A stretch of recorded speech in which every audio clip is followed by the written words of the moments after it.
So everyone, All School Idol right. Festival 2. What do we think? Great Hello, opener. everybody. Hi, everyone. Great opener? Great opener. You mean TKI? Right, This we're is on a fucking Tetris awful. podcast, not a School Idol Festival 2 podcast. How could I be so silly? So real. Ah, yes. Yes. School Idol Festival 2. Stay tuned for more news. Yes. We're now a news show.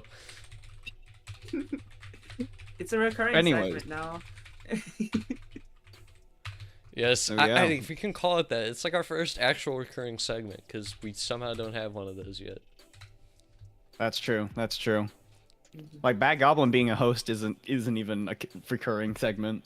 Damn. Yeah, it's not. He's So gone. we're new to the No, news. If you want to explain it.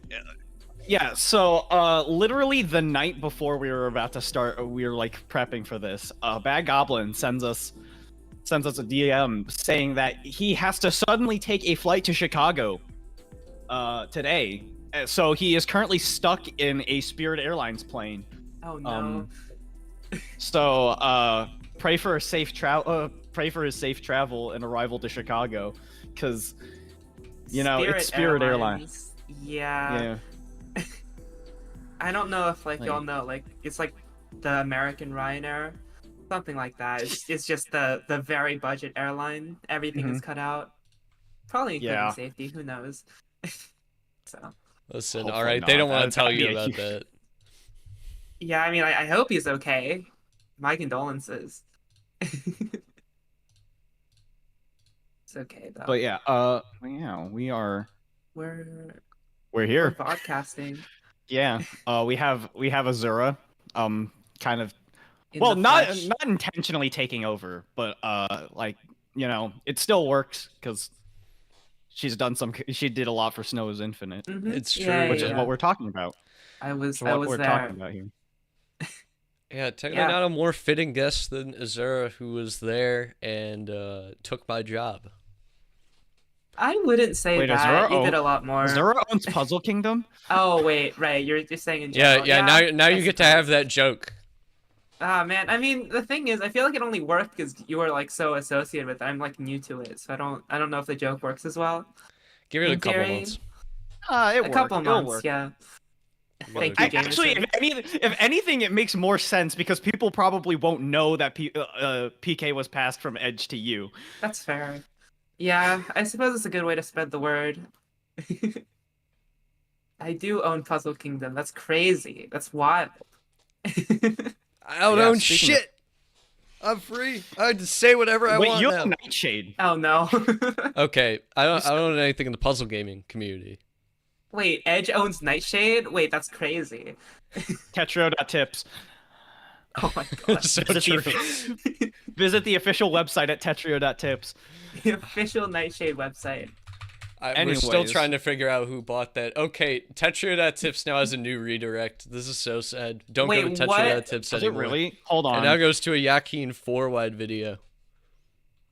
Oh my god. Oh, I've seen this video. Oh my goodness. Oh. Yeah, Damn. it's the T-spin sequence on top of a 4-wide. Okay, Yakin, thank you. Very cool. Classic Yakin. But anyways, back to what we were doing. Now here with the ex-PK owner and the current PK owner, what better topic to discuss than, well, the PK land that happened Puzzle last month? Kingdom Generations. Yeah, it was last So- Puzzle Was last Kingdom. month. Yeah, but Snow is Infinite now with its online brackets over. We can kind of officially talk about it in some capacity. Mhm. Yeah, so this is obviously a big event. It was the first ever solo PK LAN, the first ever like PK LAN in general. So Mhm. that was a pretty interesting one. Obviously, we learned a lot from it, and I can now say there's a lot that we did not know. So Moose is like still the chief like LAN guy. He's like the LAN planning guy. Mhm. He like Yeah. He like That's where his negotiates priorities stuff, lie. rents venue and shit. That's what he wants to do, and he really enjoys it. Going out. There's another LAN next weekend in good old UK, we got Stride coming up that Moose will also be running in coordination with Ads. It's the retiree LAN. Both of The those old guys are running. folks land or something? Like, what is the... Yeah, so that's going to be interesting. You know, maybe we'll have one of them on to talk about that event here on the podcast if they're interested as well. Ooh, that would be give cool. a recap of that event. Maybe Ads will show up and we'll talk about that. Yeah, maybe I'll try my best to see some coverage. Yeah, because I know a few people who want to go to that. Yeah, and there are a lot of dedicated like volunteers and stuff in the UK as well. Like Arcade has a lot of like the like just broadcast sort of equipment, I think, from like one of their hobbies or like one of their jobs. So that's really bad than some of the like equipment issues that we dealt with at Snow, where we just kind of had to scrounge shit together for ourselves. So that's going to be pretty interesting to see there. And then we also have MTS3 coming up as well, which again will probably be another interview with one of the organizers on this podcast. I keep forgetting that the first one ever happened. I just have to say that doesn't exist. Like the forbidden one. Like all of them are wild in their own ways. I wish I could have gone to MDS4. I just don't have the time right now. That sucks. Yeah, it makes sense. I might be heading over there. I don't think I am though now, but there was some potential for me to go there. I might still explore it. That's happening on March 23rd. So far there's been a PK LAN every month. You're getting your January, your February, and your March. I don't know if there'll be one in April. I'm gonna say right now, PK is going. This is not. No, it's not. Unless Azura has news that I mean, no, not as of now. Unless maybe we just keep the land streak going for no reason. Monthly Tetris lands. Screw it. Azura burning money just to keep the streak. Just to keep the streak. It's not. It's. But anyways, enough about the future. Let's talk about the past. Yeah, a lot to reflect. So basically, the philosophy and like organizing Snows, and for what I understand was, it's the first one. How Puzzle Kingdom does it is we go big or we go home. That's normally how it works. We normally wait for other people to be like the first of something, and then you just see how that works, and you try to do it a bit better than that. This is what we did. Obviously, this one was a little bit different in a way that it still had firsts of its own right. It's the first like in-person awards show that happened. It was also like the first big event in Canada in the modern era. So that had its own unique challenges to it. Fun little piece of trivia that most people won't know. Snow is Infinite was supposed to be held in a venue that now no longer exists. Yeah, I don't know if either of you guys remember this. So yeah. No, I remember someone telling me about that, and they're like, "Oh, the old venue was so cool." Like, yeah, you were probably hearing that from Flood, because Flood was our main point of contact. It was like local to the area. Shout outs to Flood for real. Yeah, great guy. And Flood put us on to a venue called Waves Gaming, which used to be open. It was more out of like the transit line, in Toronto, but it was a very spacious venue.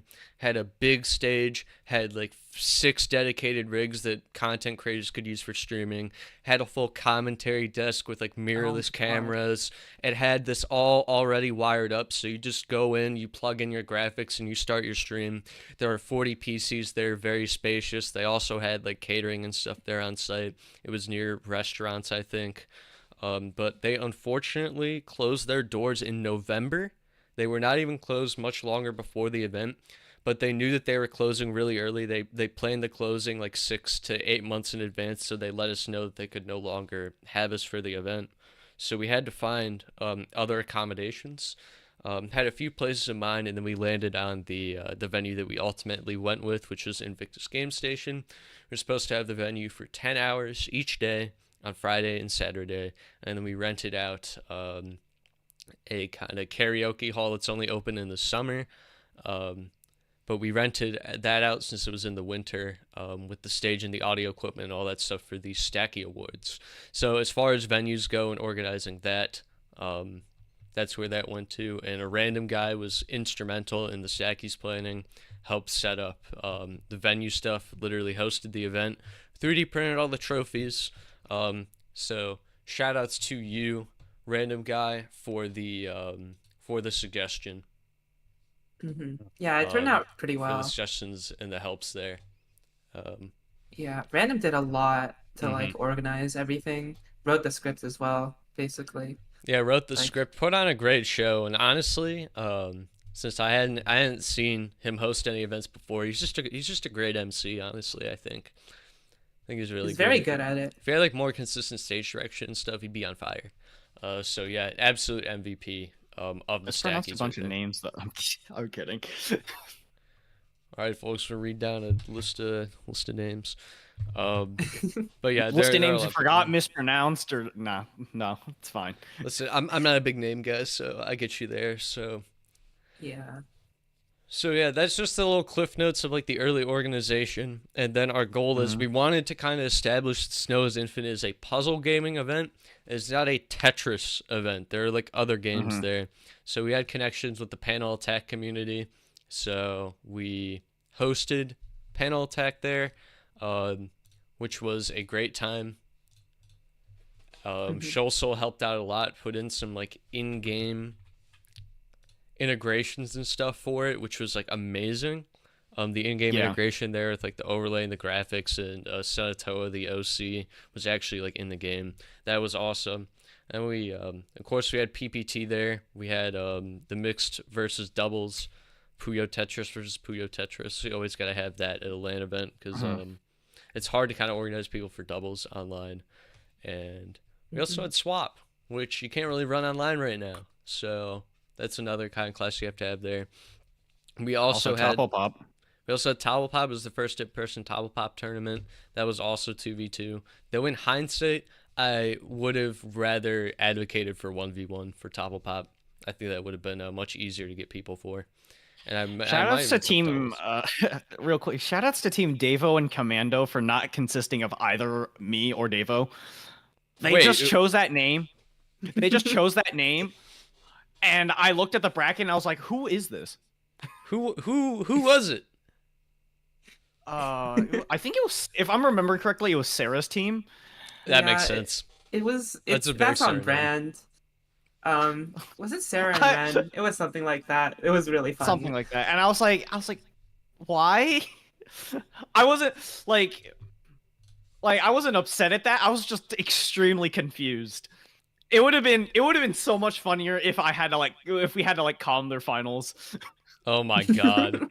That would have been so funny. Imagine if it was Davo and Commando commentating Team Davo and Commando. That would have been so funny, but that's not what happened. Next time we should have multiple teams swapping names. Oh my god. Mitsued says I'm begging you, do not do that. As a commentator, I'm saying right now, if you do that, that is how you hate. That's how you get hated by people. Well, I mean, some people might want to be bridge burners, man. You never know. That might just be what they're if you want to into, burn bridges, that's a good way to do it. Fair enough. A few agents of chaos out there. Yeah. Yeah, absolutely. But yeah, we got there's a lot going on there, and then I forget why we picked Spell Bubble. Is because it's a good game. It's a good game. It was between Spell Bubble and I believe Bomberman. We were considering. Oh yes, we wanted to do Bomberman, and there's a problem with it. You need a lot of people. Or there's Bomberman something. Seems rough. I would have totally signed up for it because I like Bomberman. But you also signed up for Spell Bubble, so you would have signed up for whatever was there.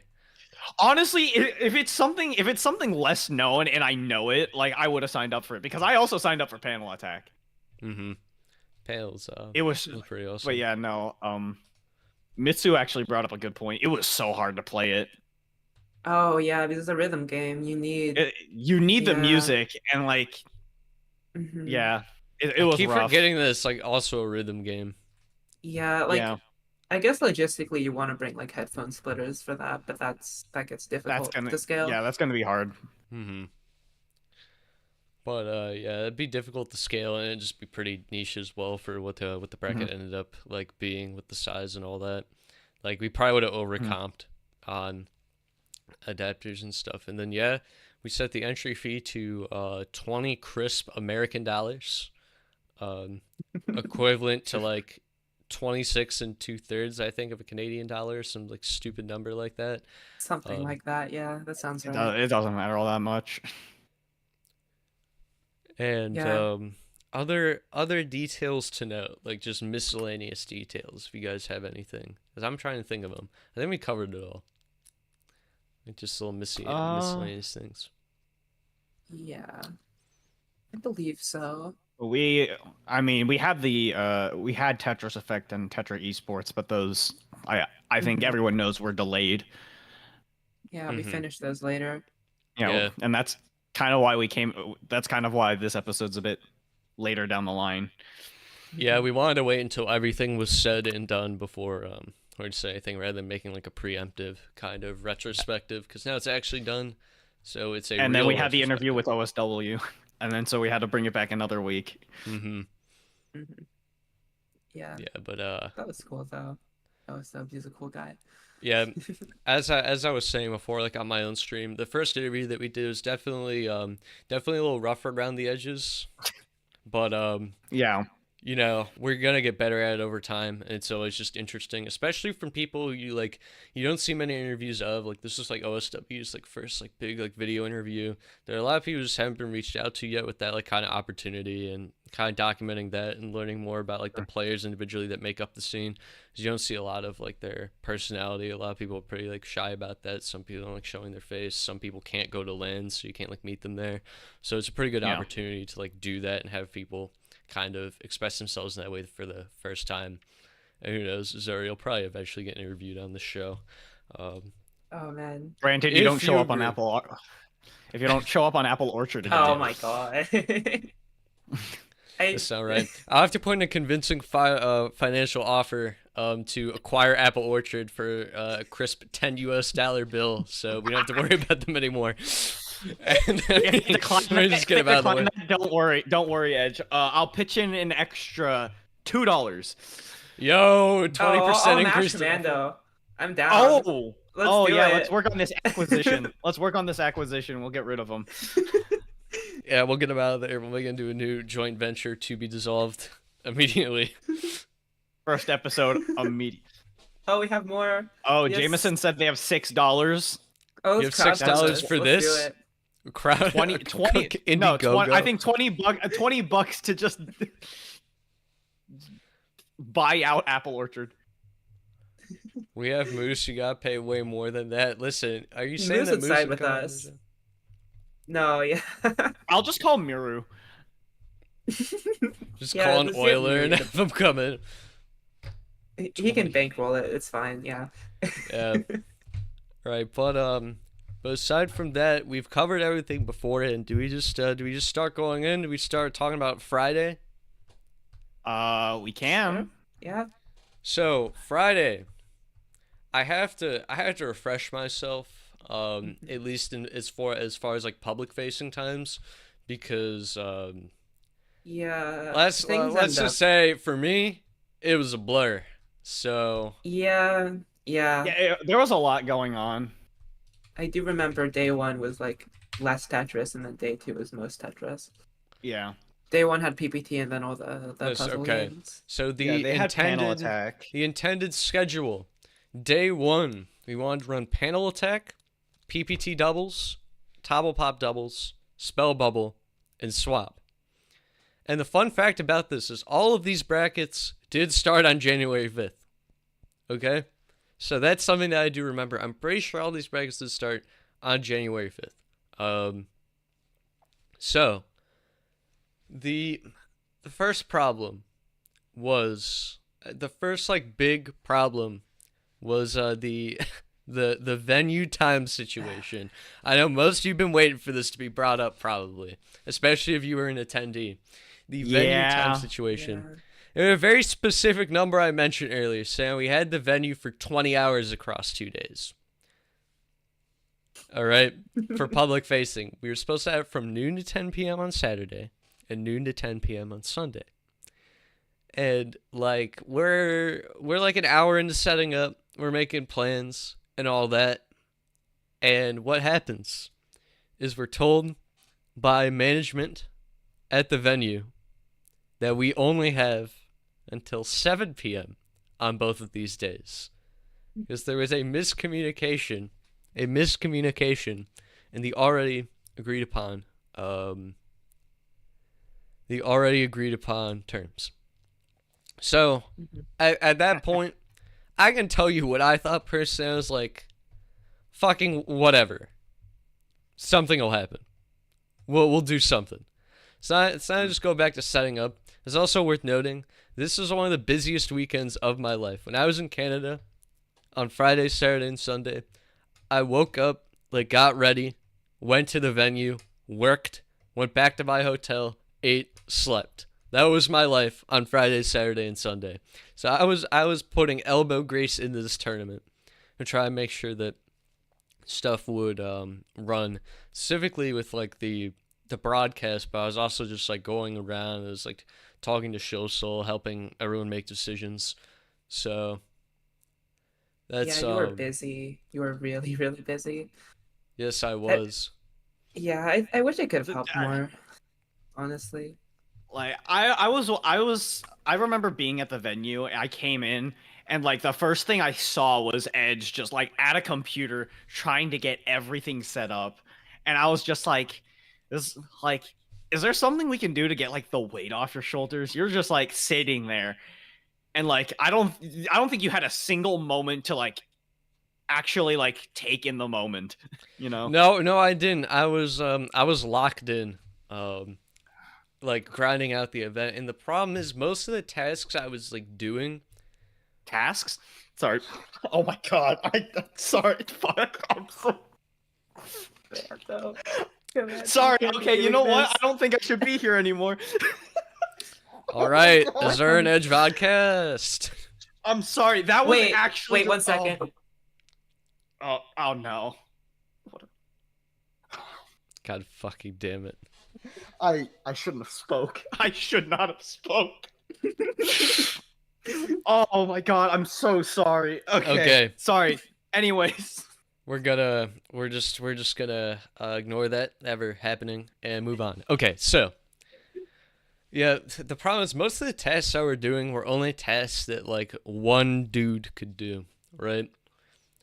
Just like at a time. And in general, most of the shit that we were doing was also only things that either Azura or Moose, other than me, knew how to do, which was configuring like PCs and stream shit and cameras and all that, which is only like stuff that extensively Azura and Moose have ever done before other than me. And they had other things to do, especially Moose, because he's like the proprietor of the whole event. So my thought process was like, all right, we're going to grind. We're going to get this done quickly, and then I'll be able to have a break. Problem is, new shit kept coming up. There's like, we open up a closet, we find a skeleton, I get it out, there's another door behind it. I open up that door, there's another skeleton, I move it out, there's another one behind it, all right? There was so much bizarre single case problems that happened at this event. It was crazy. The first one I'll mention, all right, and this was very consequential throughout the entire event. In the booths where we just coincidentally decided to host the streams, there were no working front panel USB ports on any of the computers. The USBs were the computers were also mounted to the desks, so my fucking Slenderman ass had to go under the desks and plug shit in. I saw a bunch of people constantly going under the desks like they were fucking car mechanics, like checking where the leak is. Like, it was, oh my goodness. Yeah, and like there are some Tetrio players doing it, alright? Tetrio players, if you thought that your life was a struggle playing on the stream subs at SIR, right? You have no fucking idea what I was through. I was probably Imagine doing that under those constantly fucking for literally everything. It's probably in those dusty ass booths like 25 times throughout that entire weekend. I was at least going down there probably on average once an hour. Jeez. How much dust got collected in your fucking lungs, dude? It was more like not dust in my lungs. I'm pretty sure there's probably like this is a little bit of a crude thing to say. There's probably like a dust stain on my ass probably near the end of the day, like each day just on my pants because I had to get down there so many times. I'm just keeping it real with you guys. Like that was probably there. I mean, I'm not saying that I looked, but you know, I just kind of had to. I just kind of had to keep it real there for you guys. Like, holy shit. Oh my goodness. Okay. God. What a struggle. And they had like USB hubs, but they did not work. So they didn't work, or they were like, God. or they deadass like almost weren't even USB 2.0. Like they might have been USB 1.2 hubs. Like being completely honest. There's no way that there's no way that an esports venue can have something like that. That's unacceptable. Yeah, but I mean, it worked for them. And then, other than that, some people complained about the chairs, saying that they weren't like very ergonomic. They had a hard time like playing them, wrestling them. Commando made a face right there. So, you have anything to say about that? I didn't even get a chance. I really didn't get a chance to sit on them. Because everyone was so busy with stuff that like the only times I got to sit down was when I was doing my panel attack matches. Mm-hmm. Yeah, that makes sense. The rest of the time I was just like standing around. It was a lot of people were pretty busy, but the most and I will say, okay, I mixed up the words I was going to try and say there, but what I want to say is I don't want to get too negative here, all right? I will say the piece of real estate itself that was Invictus Game Station, it was actually like a really nice building. Like at least from when I was using like the bathrooms there, they were pretty clean. They kept on top of it. Like I didn't order any food from there, but it looked like their offerings were pretty good. It was food wasn't as bad. far as like in bad. venue food goes. It didn't trump Game Arena by any means. But presumably they didn't have like they didn't build that building to also be a restaurant like Game Arena did. Like Game Arena built their facility to be a restaurant. It's like a real kitchen for what they had back there. And we were talking with management. They were adding new equipment. They were doing a pretty good job with like the facilities that were in the venue. So yeah, that was pretty nice. Other than that, just like the piece of real estate as well is really nice. I think the building had a really good format. And you could tell that they cared about like the vibe of the establishment with like the decor and all that around there, and it was kept relatively clean. Which again, like dust is gonna be a problem in any like retail space. Yeah, and it's not like it's gonna be impossible to eliminate all of it. Yeah, especially in like the booths and stuff, where it's gonna collect a lot more. But as far as like actual like floors, general vibe of the place, like tables were getting consistently wiped down and all that by the management. So as far as cleanliness go, I felt pretty good about that there. And you know, the PCs, their uptime seemed pretty okay. Weren't like the most gamery of gaming PCs in the world, but we were there to play fucking Tetris. So it worked for our games. TEC performance might have been a bit lackluster, but I didn't really see much of that because you know you get stream TEC. I didn't see much of a problem. And like Wumbo was able to stream on the PCs from the venue, and you know we were able to run our streams fairly okay from the venue as far as bandwidth and stuff goes. So it was pretty alright. One thing I wish they did have though is a bit more spare equipment. I had to out of pocket pay for a power strip, just because they didn't have any spares. But I mean, coincidentally, I needed a new power strip at my house, so I just took that back, and now I'm using that bad boy. But yeah, they didn't have it there, so it's like they didn't seem to have a lot of spares for equipment, which in general operation could go all right, but you know, very quickly, if there's like a problem, then that would go haywire fast. Yeah, they had good mahjong tables too. Oh yeah, that was something. I know there's a lot of people who like that. That's for later though. We'll talk about what happened like aside from the event itself later. Yeah, a lot of people are Mahjong fans. I personally didn't see much of that, but like when we were scouting the venue, I saw like the rooms and the tables and stuff, and they look pretty well decorated. Um, but yeah. We had a lot of people in that room. That was great. hmm Mhm. So now first day goes as far as scheduling. This is a big problem. So here at this is something that I personally sometimes disagree with, but we were under the impression that the stream setup would not take a long time. Little did we fucking know. So, um, we had the idea, and since we never thought it would take much longer, because one problem got uncovered after the next, it's not like we discovered a bunch of problems at one time, right? Yeah. Like we were just like, all right, we'll wait a little bit. We'll wait a little bit. Mhm. We'll wait a little bit. We'll wait a little bit. We'll wait a little bit. I can't fucking do this, man. Okay. We'll wait a little bit. And then it's like 1:30 p.m. and then I'm just like telling people, and like I'm sure other people were telling me like we need to start shit. And I was talking to Schultz, and I was like, we need to get shit started. The big thing that started that day was the PPT stuff, doubles and swap. We needed to get out of the way. So that made pretty considerable progress since it was the only like Switch game running at that time, especially earlier in the day. And then eventually we get Stream Live. From what I'm remembering, and I'm actually like this is all such a blur for me. Like I'm constantly looking stuff up that like unlocks my memories. Like I don't have a very vivid memory of the event during like work. And working. Bro was days. so locked in, he kind of just like. Yeah. Yes, I was pretty much just It going. was a lot. So I think we finished doubles. And Finished doubles. we finished was one doubles. And I always want to then just ramble about that, but yeah. and then that was the only thing on the PK stream. The only thing we finished on the PK stream on the first day was doubles because of Sam. because everything else was early bracket. And then we did I think panel attack on I'm trying to see the day. Yeah. We did panel attack as well on stream that day. And then also nothing else. We were trying to fit in Tobble Pop finals at the end on Hard Drop as well, but that time just was not there.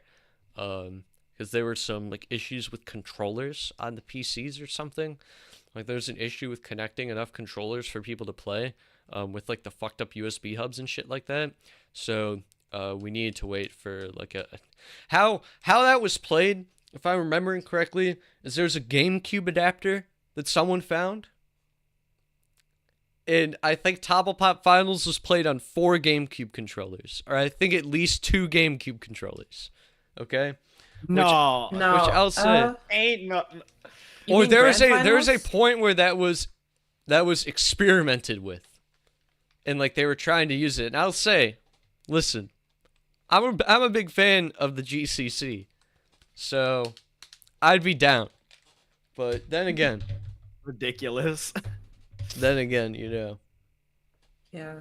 A lot of it was because like Top of Pop is like a PC game. People like to use Mhm. keyboard, and you can't Mhm. have two keyboards in one computer. I think So- like yeah, we had to like work around that for sure. It was interesting. We had like one keyboard in one PC and one keyboard in the PC right next to it. It was weird, Yeah. but it worked. So Mhm. that's what matters. Yeah, it worked. In the moment, yeah, like there's only so much you can do, so like whatever works. And just a big pain, and with like LANs in general, is how we run LAN events, but the games aren't played like on LAN. Like you're still using 2 computers, and you're still like connecting online, which is just like a big stressor because most people play on keyboards and stuff, right? Which is why I don't know. I'd love for there to be a product where, or like just more people adopting like K28s with like PSN or Xbox configurations, because those act as keyboards, but you can connect multiple controllers to a PC and play local. And I wouldn't be shocked if one day at certain events, just because of equipment constraints, like Flexing. yes, This thing is nice. if you want to see my K28, look at Wumbos. fun little trivia that I was showing is Wumbo broke his K28 and they were out of stock, so I sold mine to him. So Wumbo's K28 is mine. Well, now it's his because he bought it off you. Yes, but originally handled by the one and only. The one and only owner of Nightshade. That's me now. Or it was me for a hot second. But anyways, we moving forward from that, I did mention that all 5 brackets did start. Spell Bubble started late that day, I'm pretty sure. Yeah, it did. Mm-hmm. Because we started swap, but then the verdict was something like we continue swap the next day to get it on stream early rather than trying to cram it in because we were running low on time. Stuff was taking longer than we thought it would. So that was Queued to Fish tomorrow, which was the same story with Topple Pop, and then basically everything other than panel and doubles were just queued to start tomorrow on stream, which gives time for like Tetra and whatever to start there. On the second day, they don't have to worry about stream. They can accelerate to hopefully create like a more packed stream schedule. So then we move to day 2 as far as streaming goes. But if you guys have any more Friday comments, let me know. I covered my personal reflection on the Friday. It was basically just like in terms of let's salvage it tomorrow kind of thing. In terms of the event, I mean, granted, I only played that day in the panel attack bracket, and by extension, there was the Toho Spell Bubble one, where we had a few matches, but I don't think we got any further with that. Yeah, but it was only an 8-player bracket, so a few matches. I think it was like 30% like done in a way. There were only 3 matches played throughout the entire thing. Yeah. Which there weren't a lot anyway. Yeah, I keep forgetting it's double elim. So that was probably like probably good like 15 or 20%. And we were thinking like, yeah, we'll get this done. We'll toss people on it like later in the day. Yeah. But yeah, if we're good, let's move on to good old Saturday. Oh man, the big day. Saturday. Day 1 was chaotic, but like Saturday brought a lot more people in. So yes. If Friday wasn't claustrophobic, then Saturday definitely was. There is one thing that happened was like the venue, it was really warm in there because there was a lot of people, and I remember that. Yeah, it wasn't great. I think so. I think like the owner like turned up the AC for some reason, or turned up the heating for no reason, even though there were so many people in there. I don't know. It was really stuffy. But either way, we got through it. God. Yeah, I took off my jacket that day too. Yeah. So Andrew's asking about what contributed to the schedule being finalized the week of the event. Should we talk? Should I bring this point up now? All right, or should we wait towards the end? What do you guys think? I'm about to pop off. If there's like specific things we need to mention about Saturday itself, then I think we can tackle that first. But we'll get back to that. If your whole thing will like talk about how Saturday went, then I mean, go for it. No, we can use it to segue into how Saturday went, because this is a perfect one. All right, so right, you know, when you're attending a LAN event, there are 2 things that you need to book. You need to book your travel and accommodation, and you need to buy your ticket. Okay, very very simple. Okay, y'all did one step before 3 days before the event, but y'all certainly didn't do the other step.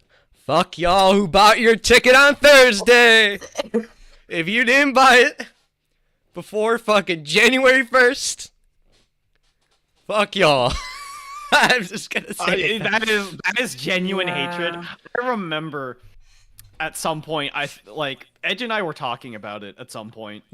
I legitimately thought that there were at maximum 35 people coming to this event, because to start GG, The Start GG before I left for Canada had 21 signups. When I got to Canada and checked the Start GG, there were 60. Okay? It fucking tripled. It tripled in 8 hours, guys. And that makes scheduling annoying because like if anything that's generous. Right? I think like when it comes to LANs and tournaments, like that's kind of unacceptable. And I will say this. This was our fault as the organizers, as much as it was the fault of y'all who didn't buy your fucking tickets, okay? Because that wasn't me. Listen, all right. Shoutouts to these two, okay? These two are some of the earliest people who put in their reservations because they were competing, right? These were two. These were the goats, all right, right here. And they also know this because they're behind the scenes, all right?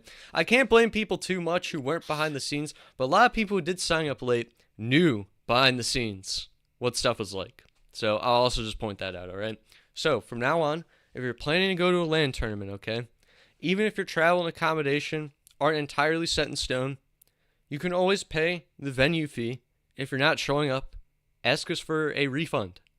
You can get a refund. It's not hard to issue in Start GG. It's not hard for us to issue. Even if we couldn't issue it in Start GG, it's not hard to PayPal someone their money back if they can't show up. Something I would have been more than willing to do, right? And this just goes into like when we were planning the initial drafts of the schedule, as you're asking like what contributed to the schedule being finalized the week of the event. Signups for brackets never stopped. We allowed on-site registration, right? So basically, to finalize a good schedule, you have to wait until like later toward the event because a lot of people always last-minute reg to the tournament. That always happens. If we design the schedule for any less people than we did, and we already designed the schedule for less people than ended up playing, if we designed the schedule for any less people than we did, we would have been even more screwed than we were. And that's just a genuine fact. I think this is the largest pitfall of the event. The two largest, they're both registration related. We didn't hike prices the later that we got, because this dissuades late registration, all right? Y'all would have been like, what? $50 late registration fee? I can't do that. We didn't close it early either, which I'm contributing to part of the pricing. And one thing we didn't do as well is we didn't set reg caps, which I just think should have been done.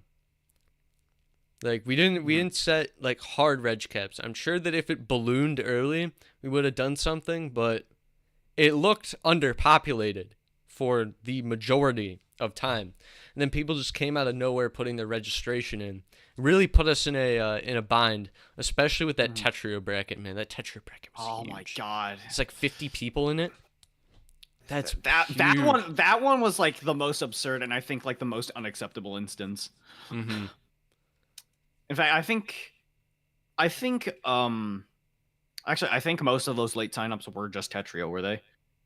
Most signups were just Tetrio only, and a lot of the earlier signups were aside from like the Cornloaf people, which is like a good like 5 or 6 out of the 21 because they put in their reg pretty early. Aside from them, because most of them were just only interested in the Tetrio side of things, most people were multi-game passes. I'm gonna be honest. I wasn't actually going to like compete. I think you did edit your pass, which I did see. Yeah. Yeah, I edited it later. I was like, you know what? If I'm gonna go to Canada to like go to this land, I might as well try my hand in a bracket. Yeah, and that's absolutely. why I signed up. That's why I signed up for probably the lesser signed up. That's why I signed up for Panel Attack. I kind of predicted Spell Bubble. Like, I predicted what my day would look like. I just didn't think it'd be as stressful. Like, I didn't sign up for anything just because I knew I wouldn't have time. I knew that I'd probably work the whole day, which I was fine with, and I'm still fine with that. Like, it helped me learn a lot, and out of any job you can do, organizing events, at least for me, is some of the most fun and fulfilling work I never do. Especially in that stance where it's like actually meeting people who are like, it's so cool to meet you and it's so cool to meet everyone here. That that basically made like my past year, especially when I've been struggling a lot with like the burnout stuff. Like hearing it face to face felt amazing. And it begun to like kickstart some of the motivation that I'm now using post retirement in other projects just to like stick around. Because this podcast might not even happen if I didn't get that stint of motivation. Just because I probably would have genuinely looked into like a kind of moving on and like doing only speedrunning stuff sort of perspective for the future. Whereas now I'm like, I feel motivated and I feel involved. I want to stick around. And hopefully anyone who's like feeling that way after coming to like the event and like going to a LAN event and meeting people has like kind of gotten that burst of motivation again. Mhm. Yeah, Yeah, it was a fun absolutely. event. And the bracket management could have been improved, but as well, one thing that I think is worth noting is that we've never had like an example in the community of stellar bracket management. So we tried to like implement ideas that we didn't exactly know how to do, which Mhm. Shosel was doing like a lot of. Um, Shoso was the MVP, mm-hmm. doing Yeah, so much Shosol on did a that. lot. Yes, exactly. There's a Mitsu funny saying there's like a funny story with after Shosol. improvements in bracket management are made, we can accommodate more signups, which is absolutely true. As well as just like optimizing how the setups Mhm. are like ran and stuff like that. Originally, we It's thought we'd have more time to set up at waves, so we planned on doing like station numbers and that stuff. But any set in stone plans as far as the space kind of changed when we had this place, which was like more keen on staying open to customers and whatnot, even yeah, during the event. and even with the Mhm. and like the numbers ballooning, it's Mm-hmm. like I wasn't really working on the bracket management myself, I'll just say. But like whenever you try to plan something around a set thing and then that set thing changes by a significant amount, it's so unbelievably frustrating. Yeah, Yeah. like So it like just sucks. And that was like a curveball, and I think it kind of threw mhm. the rest of it off. But obviously, we could do better. I feel like a lot of people were just also dealing with like burnout stuff at the time. I know Moose was as well as me. Um, Azura might have been too. You can speak for yourself better on that one, cause A little bit, yeah. yeah. So There it's was just so like much happening. it was just like hard to work. Hard to bring ourselves to like work super in advance for it, which is also our own faults. But just something worth noting, I think. And holidays busy. It's a very interesting time to run an event. Mhm. One thing Mhm. that I also think we're doing is we're opting for a more later in the year kind of deal, like around this time next year. We want to try something rather than doing it so early, just so after holidays we have more time to dedicate to the event rather than going straight Yeah. from like my fucking Christmas and New Year's with my family to getting on a train and trying to figure this shit out while people are trying to spend time with their All right, yeah, families. So you did I take a did, train to I did. It Canada. was really awesome. But yeah, just giving that context on like the reg ballooning, along with just like the venue situation, because like we can definitely improve bracket management. But even if we like knew that those registrations were coming in, uh, There's only so much you could have done. yeah, especially with like that agreement change, and maybe if the venue management like knew that more people were coming earlier, they might have been less inclined to try and like enforce something like that, even if it was a genuine miscommunication rather than like an agreement change, um, Hmm. or like a mistake that they made. But we just didn't have that data at the time. It's something that we can improve as well as like communicating with these land centers and how we can stay more in touch with them. It's just like a big learning experience. Like the first WPL was not perfect. This wasn't either. No. So I think Mhm. now it's just going to get much and much better. But yeah, with all that said, now I think it's time to Saturday. If anyone feels like taking the lead on Saturday, good old Saturday. Saturday, Oof. Yeah, it was. it was I'm so really. chaotic. It was so chaotic and it was so overwhelming. There was a It lot. Like I don't like typically I feel like in most situations I'm not like in most of the previous lands I've been to, actually all of the previous lands I've been to, I felt pretty comfortable with like how many people were there, and like even if it was a little bit crowded, I wasn't like too overwhelmed. With this venue and with how many people showed up on Saturday, like I was just like I was just like trying to find a place to just sit down and just like not have to Yeah. like deal with it, because there was a lot of people. It was really hard to move around, and like ah Yeah. goodness. I have a bit of an anecdote, which is like day one, like bags were kind of a problem because everyone just like Yeah, kind of threw oh them my into a goodness, corner. Hmm. bags. Oh, I out of all the things to happen, I am happy that there was like a separate room partitioned for bags. Otherwise, day two would have been awful. mhm, Yeah, I think the venue management kind of realized by the second day that this was a way larger deal than they mhm. probably thought it was going to be. So I mean, they granted, they like, started being a bit more lenient on that day. I mean, at the same time, like, I'm pretty sure most of the bracket management was surprised with how big it was the second day. Mm-hmm. Like, Yeah, that too. And it's a bit unexpected for everyone. I will just say Saturday's primary goal was start Tetrio as soon as possible. So much so that we started Tetrio early. We started it before official start time. Basically, what happened is we got together like an amount of people. We got together the Tetrio head count, and some people were able to check in before we arrived so we could generate the bracket. And then we started some matches like 30 or 40 minutes early just to try and get them out of the way because there was a disparity. There were way too many PCs compared to competitors, or way too little PCs compared to competitors, sorry. And we had other games to run that Oh, day. So our goal was just get Tetrio moving. Like, Yeah. Tetra was so big. It was just way too big.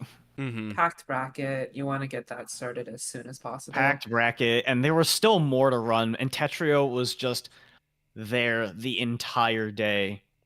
Yeah. Like, it was just going on the entire day. It was going on like on public PCs all until about like the last 2 hours, which is when we finally managed to get on the stream.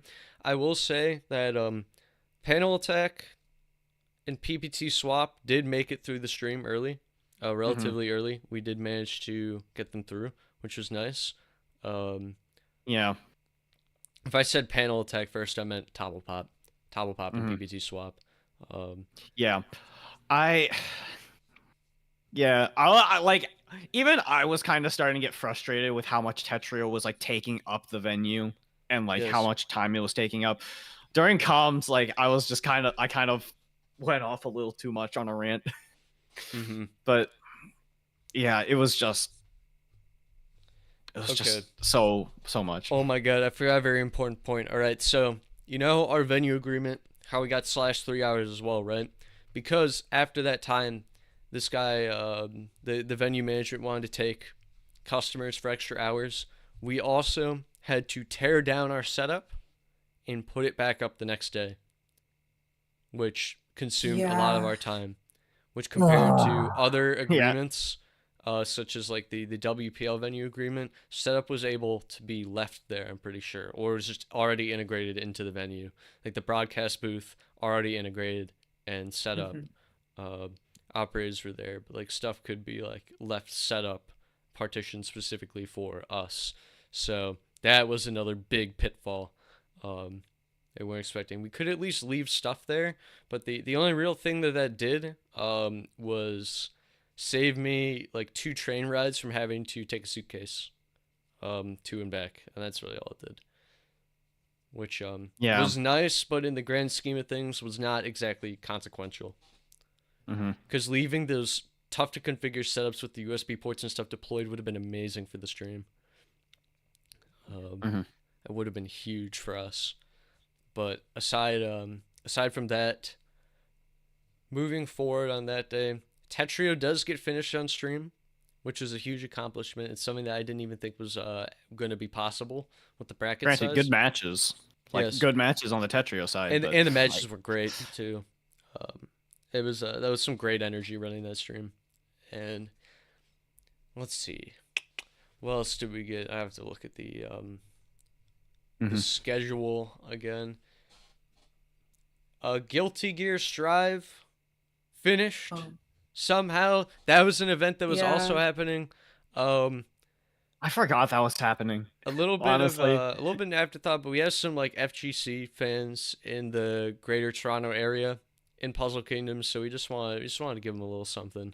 It was a nice little extra side bracket, and it was the only like quote unquote side-sized event that we were able to finish. Because this was the day where early on we realized with like the Switch setups and stuff, we had to say rip to Spell Bubble. Still upset about that. And on that point, there were some problems near the console setup that started happening later in the day. Mm-hmm. We were supposed to have this entire back section of the venue partitioned to us, but venue management were directing customers to the consoles. Mm-hmm. And one time I was running an event, and these people were getting mad that I was walking in front of their FIFA thing, and I pretty much like, I did put on my PR face, but I was basically saying like, hey, can you shut the fuck up? I'm running an event here, and I don't care about your FIFA game.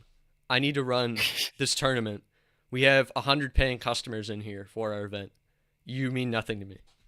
You're balling, but we're balling harder, so stop. It's true. So Bro actually just told someone to fuck off. That's...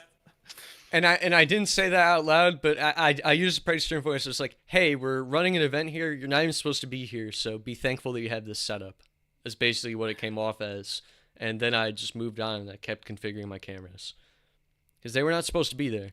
And I don't know how that happened. Luckily, it was only one group of customers. Like, there was only, like, one group of 4 people on, like, a couch doing that. The rest of the TVs we still had pretty free, but still, like, they were getting sassy with me and they were being genuinely rude, and I don't take that shit. I don't take that shit. Not especially not with the situation going on. Like, I wouldn't have taken that shit. Regardless of if you're a stranger or someone in the community, I'm always someone who tells it how it is. I always do that. So, bro was just direct. Yeah, I was Nintendo. direct. I was like, you guys, I'm running an event here. I can't do anything for you. You decide to come to the spot where there's like an event going on around event attendees who I'm certain they knew were here for an event. Like literally in the view of their TV in the peripheral is Show Soul with the 2 giant screens with brackets on them. I'm not gonna sugarcoat it. Like Fuck off. Like the only thing that I pretty much didn't use were like the swear words there. That's pretty much it. Oh yeah, they absolutely paid for the venue too, but I think that again is like a pitfall in the management. Like they shouldn't have been selling console seats at that time. Yeah. No. They're... Yeah. So like I wasn't trying to be too rude. I just wanted to be stern, so they like knew what was up. It's like, hey, we're running an event here, man. Like I can't do anything for you. But But like the only reason why I was like snappy about it is they were not being nice. Like they weren't like saying, "Hey, excuse me, do you mind not walking past the TV? We're trying to play a game here." No, they were yelling at me. They were like, "Dude, come on!" It sounds like it's always the FIFA players too. Yeah. So it was just like they were not trying to be cool about it, and you know, I was definitely at that point where I was getting like a bit tired and I was letting it get to me. I tried to PR face it, but it definitely came off a bit stern. So that's always something I've been trying to work on. But you know, at this point as well, like I couldn't do much about it there. But yeah, so this is when we decided, like about halfway through Saturday as well, that the bracket situation with Tetrio and TC wasn't getting any better. So at about like 2 p.m. we decided to officially kill Spell Bubble and Classic, which are 2 of the like quote unquote side events. We just decided to end those off, and keep the ones going. I still mourn its loss every day, which sucks. I wish we could have ran those games, but circumstances were not in our favor, and we were definitely overzealous with the bracket count. But especially when we had Waves Gaming, like I think if we had waves, even past all of our other organizational pitfalls, it would have worked.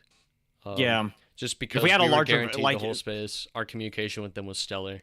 Um, so just with a larger venue, just with like a larger venue alone, mhm. it would have helped.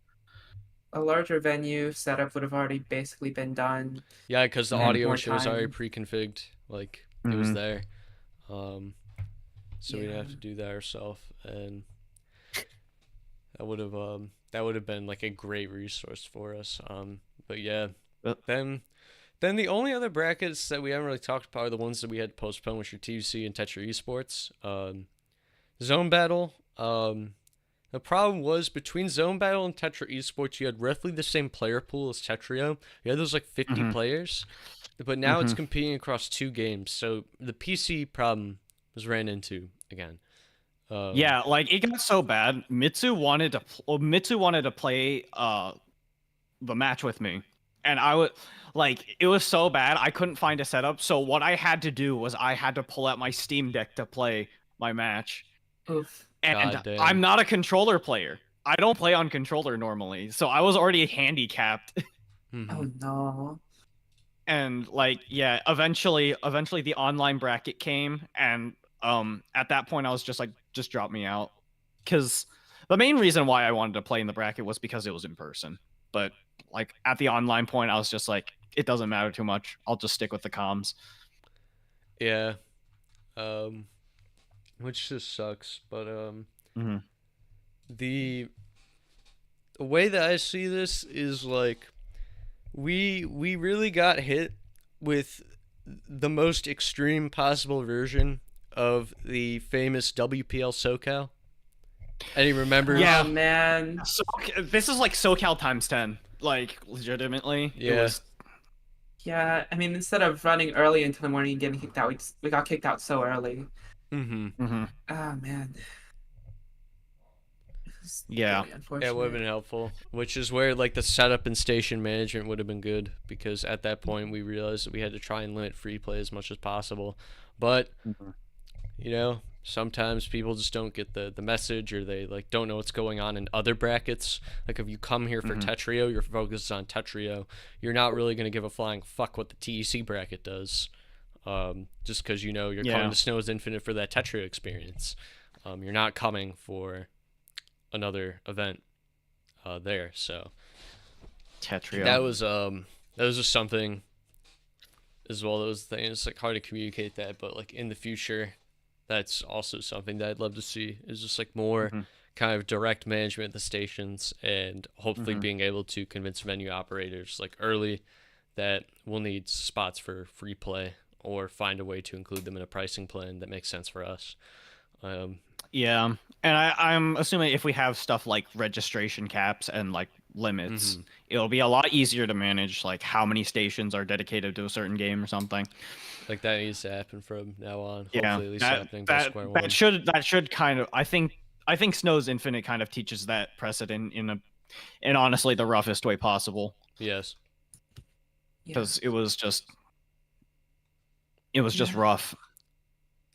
Gives us a lot to learn for sure, and we'll definitely be improving as time goes on. Mm-hmm. And then as far as Saturday goes, it's just like eventually, you know, as it got closer and closer to 7, we're like, we're not streaming TEC and Tetra Esports today. Let's just cut it here so we can tear down Hmm. and Yeah. hope people can move on because we already know that we're gonna make it go online anyway. So it was just like at a point we just stopped it. So we could prepare for that eventuality and do teardown. And that was honestly like I felt very defeated at the end of that day. I'll just say that, just because we tried so hard to push the schedule in the right direction on that day, and we should. Yeah. I will say, shout outs to Mine for letting us run Tetra Esports online This because is that true. is something he went out Yeah, of his way to do. Like made a new honestly, build for like us.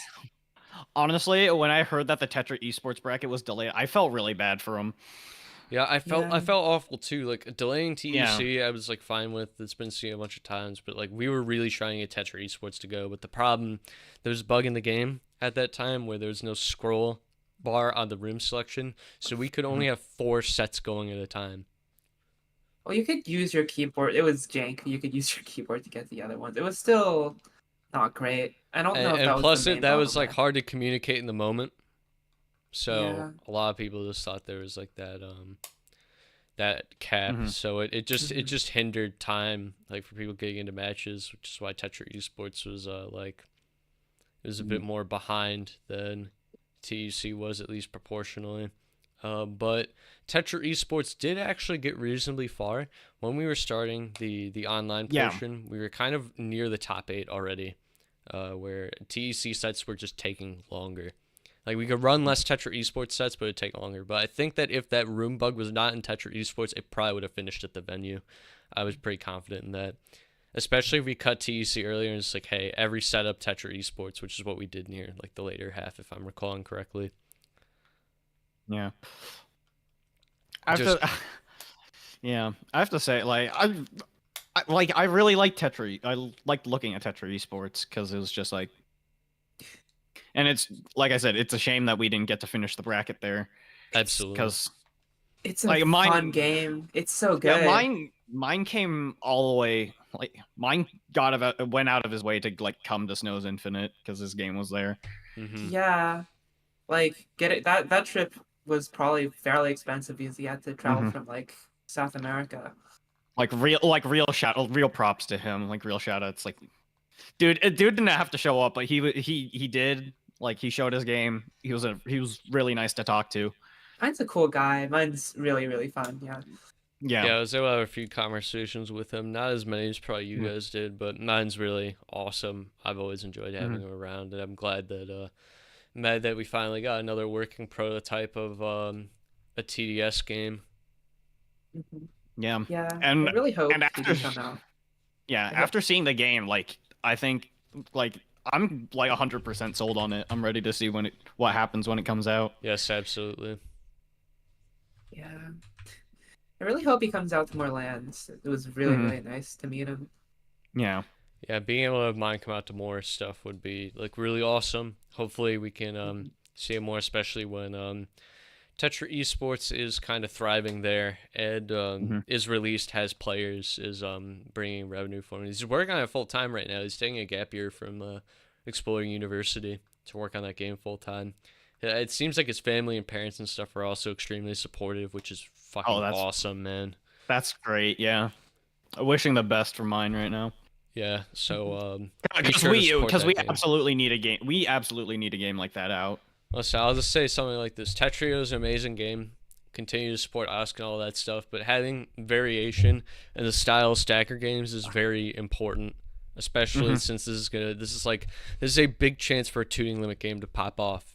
Like the free download, dedicated infrastructure and all that, dedicated like account system and all that. Absolutely. So even if it's not like a traditional thing, I encourage you to support the game, and I encourage you to at least download it, give it a try, play it from time to time.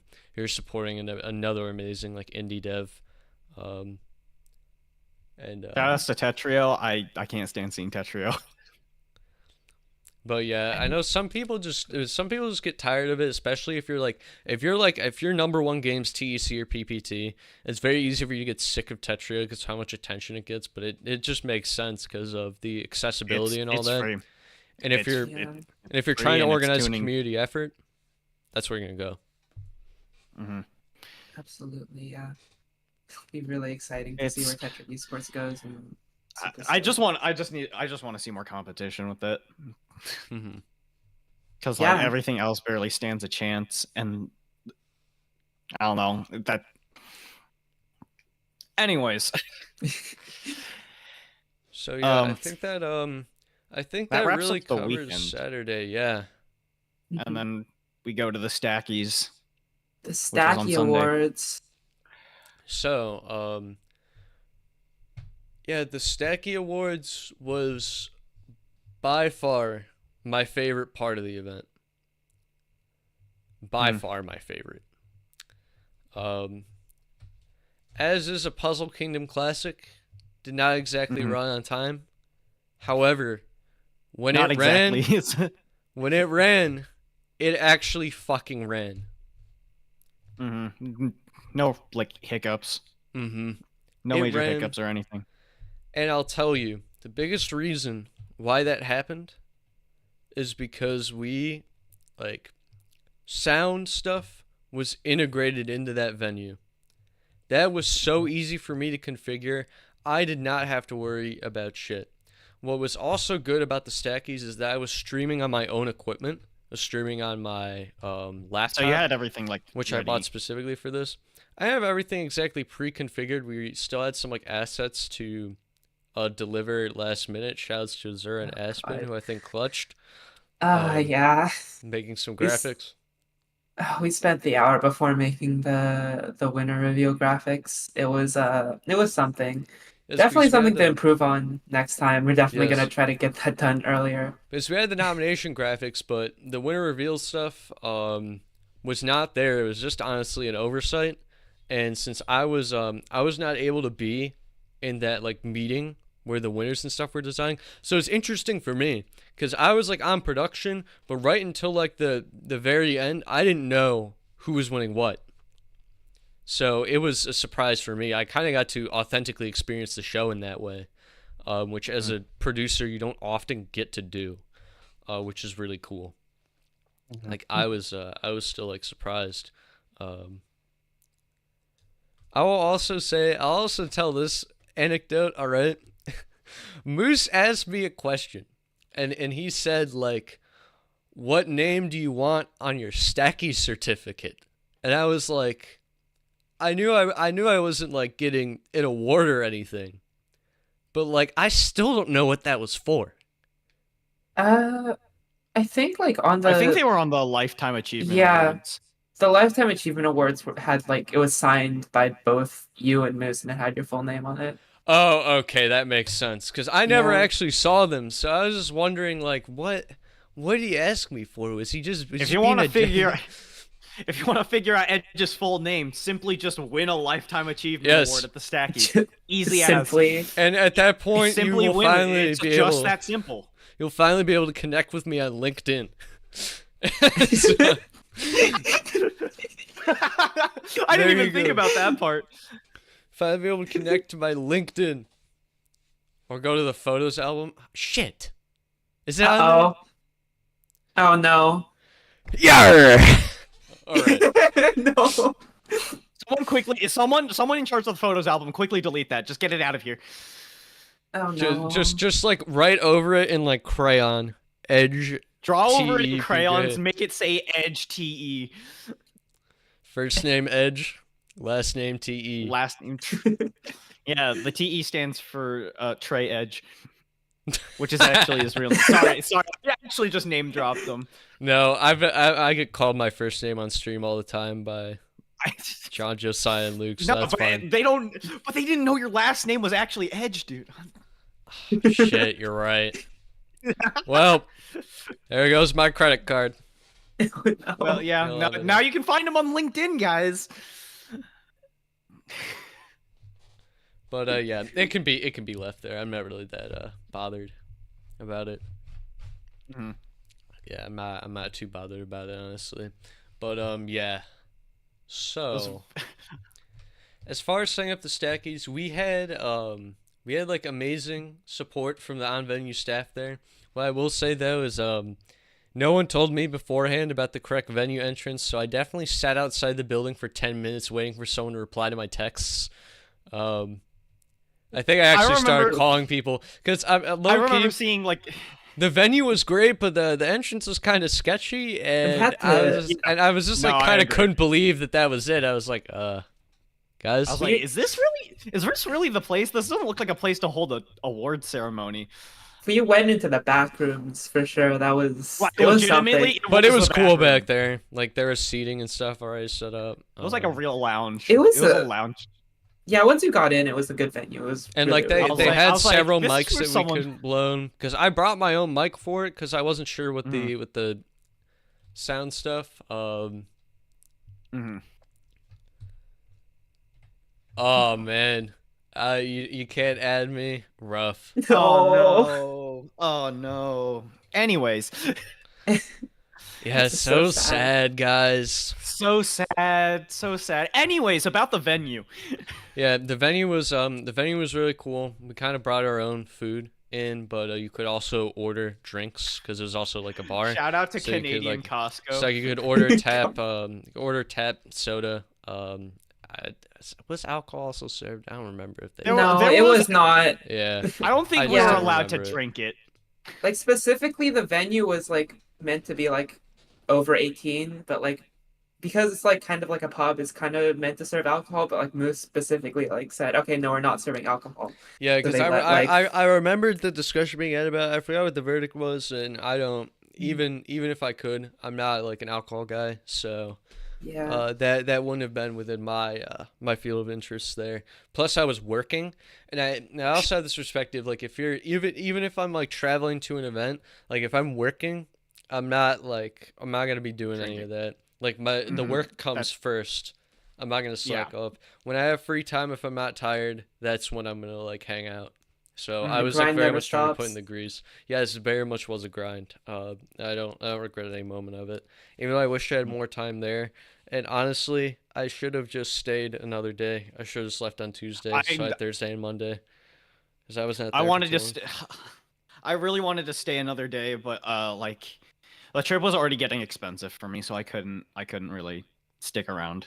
I wanted to because like especially like given Sunday, like I didn't really do a whole lot on Sunday, Mm-hmm. and it was a bit of a shame.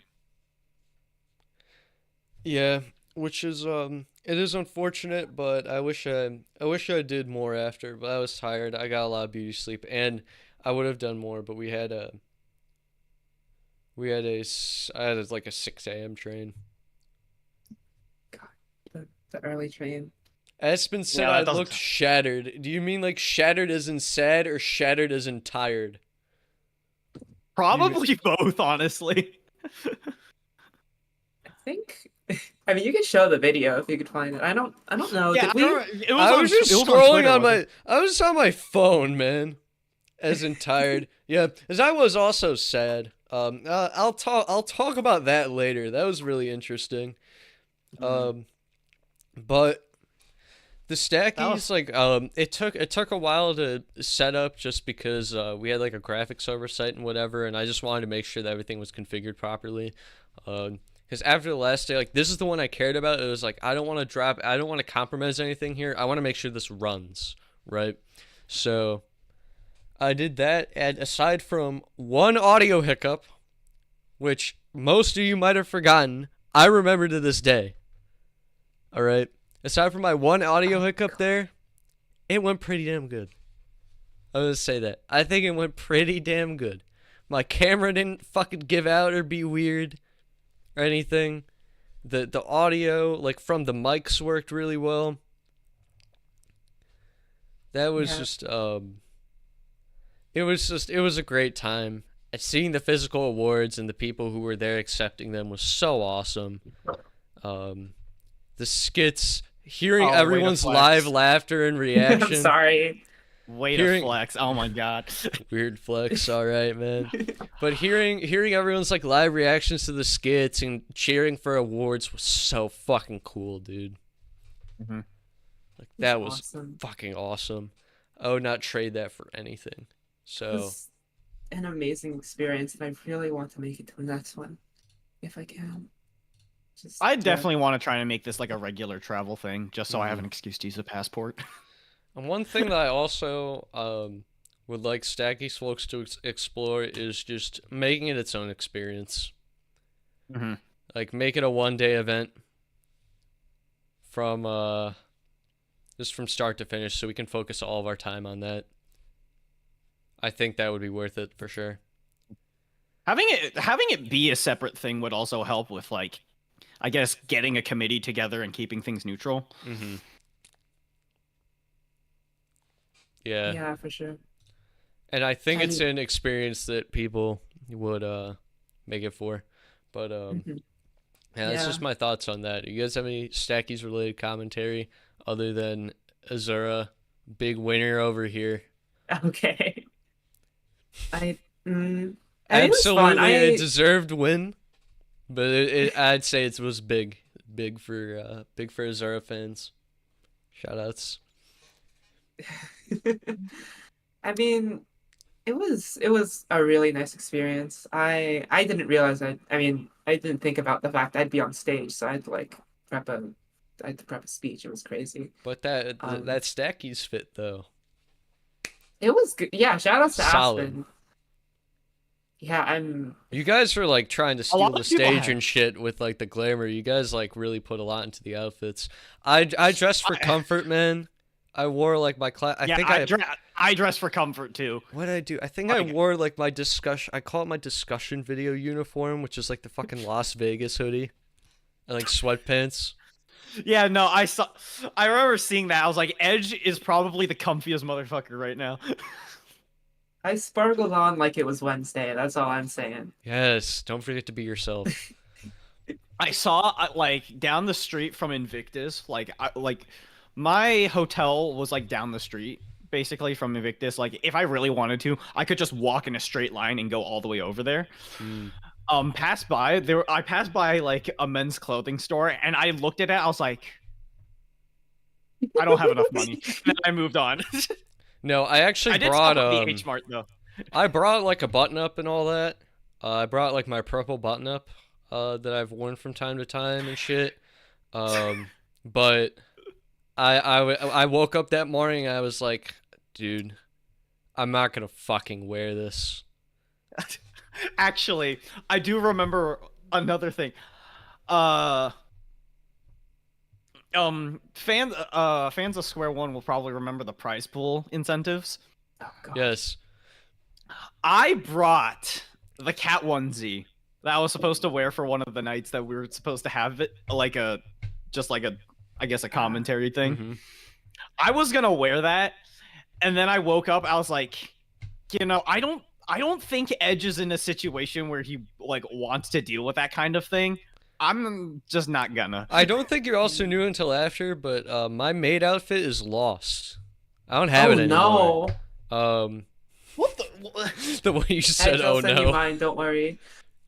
Oh wow. No. Anyways. Oh yeah, but I think Commando and I have decided that tentatively there will be an undetermined VODcast episode in the future. We will be in uniform. We're not disclosing when. It So, will I mean, happen yeah. at some point though. I mean, what can I say other than Soon. sub to the channel? Hell, maybe if we get YouTube memberships by then, maybe it'll be a members only episode. You never know. I'm actually gonna be 100%. Like people will think, oh, thank goodness. Oh, he's probably thinking, thank goodness he doesn't. I don't have to wear it. No, I want to get it over with. I've been Yeah, same, ever since honestly. ever since that incentive was met, I have been just like keeping that in my room. It's been like staring me down, essentially, just hanging in my closet. I'm like, I need to wear this thing at some point, and I'm just trying to figure out when. And we have never been able to make it. Like we have never been able to coordinate a proper time. No, it just hasn't. So I'll probably have to. It's not like me trying to hold it off. It's not Edge trying to hold it off. We legitimately just can't find a time to do it. It's just like there's random bullshit happening. It's like as soon as like something comes close, it's just like something else gets in the way. It's like I swear, I want it done as much as everyone else does. Which I think at this point is Listen, like not. I was all. also supposed to sing songs, so perhaps the fated Love Live is Over party episode.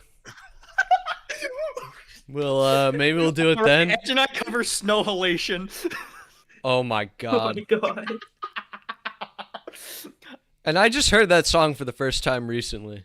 Did you like Really? actually Fun. Did you watch the episode where it came up? Yeah, so I'm officially through banger. my Love Live update. I'm officially through Love Live School Idol Festival. I think I'm 2 episodes into Love Live Sunshine right now. So we're making our way through. I'm enjoying it so far. The pacing Speaking of, the pacing in the second half of School Idol Festival was kind of whack, but I'm hoping they button it up for Sunshine. Speaking of whack pacing, this episode of the podcast, talking about anything. we're like derailing ourselves, much like more like the the Canadian transit. Don't say that. I take Canadian trains. Canadian Okay, we transit got wasn't someone who actually bad. I didn't know. I literally was just like on one street the entire time, basically. I like how the company that manages Toronto's transportation is called the TTC. Yep. And I actually like that TTC. I don't really like the other one, so. But I think Toronto Flood was residents don't actually like like. it.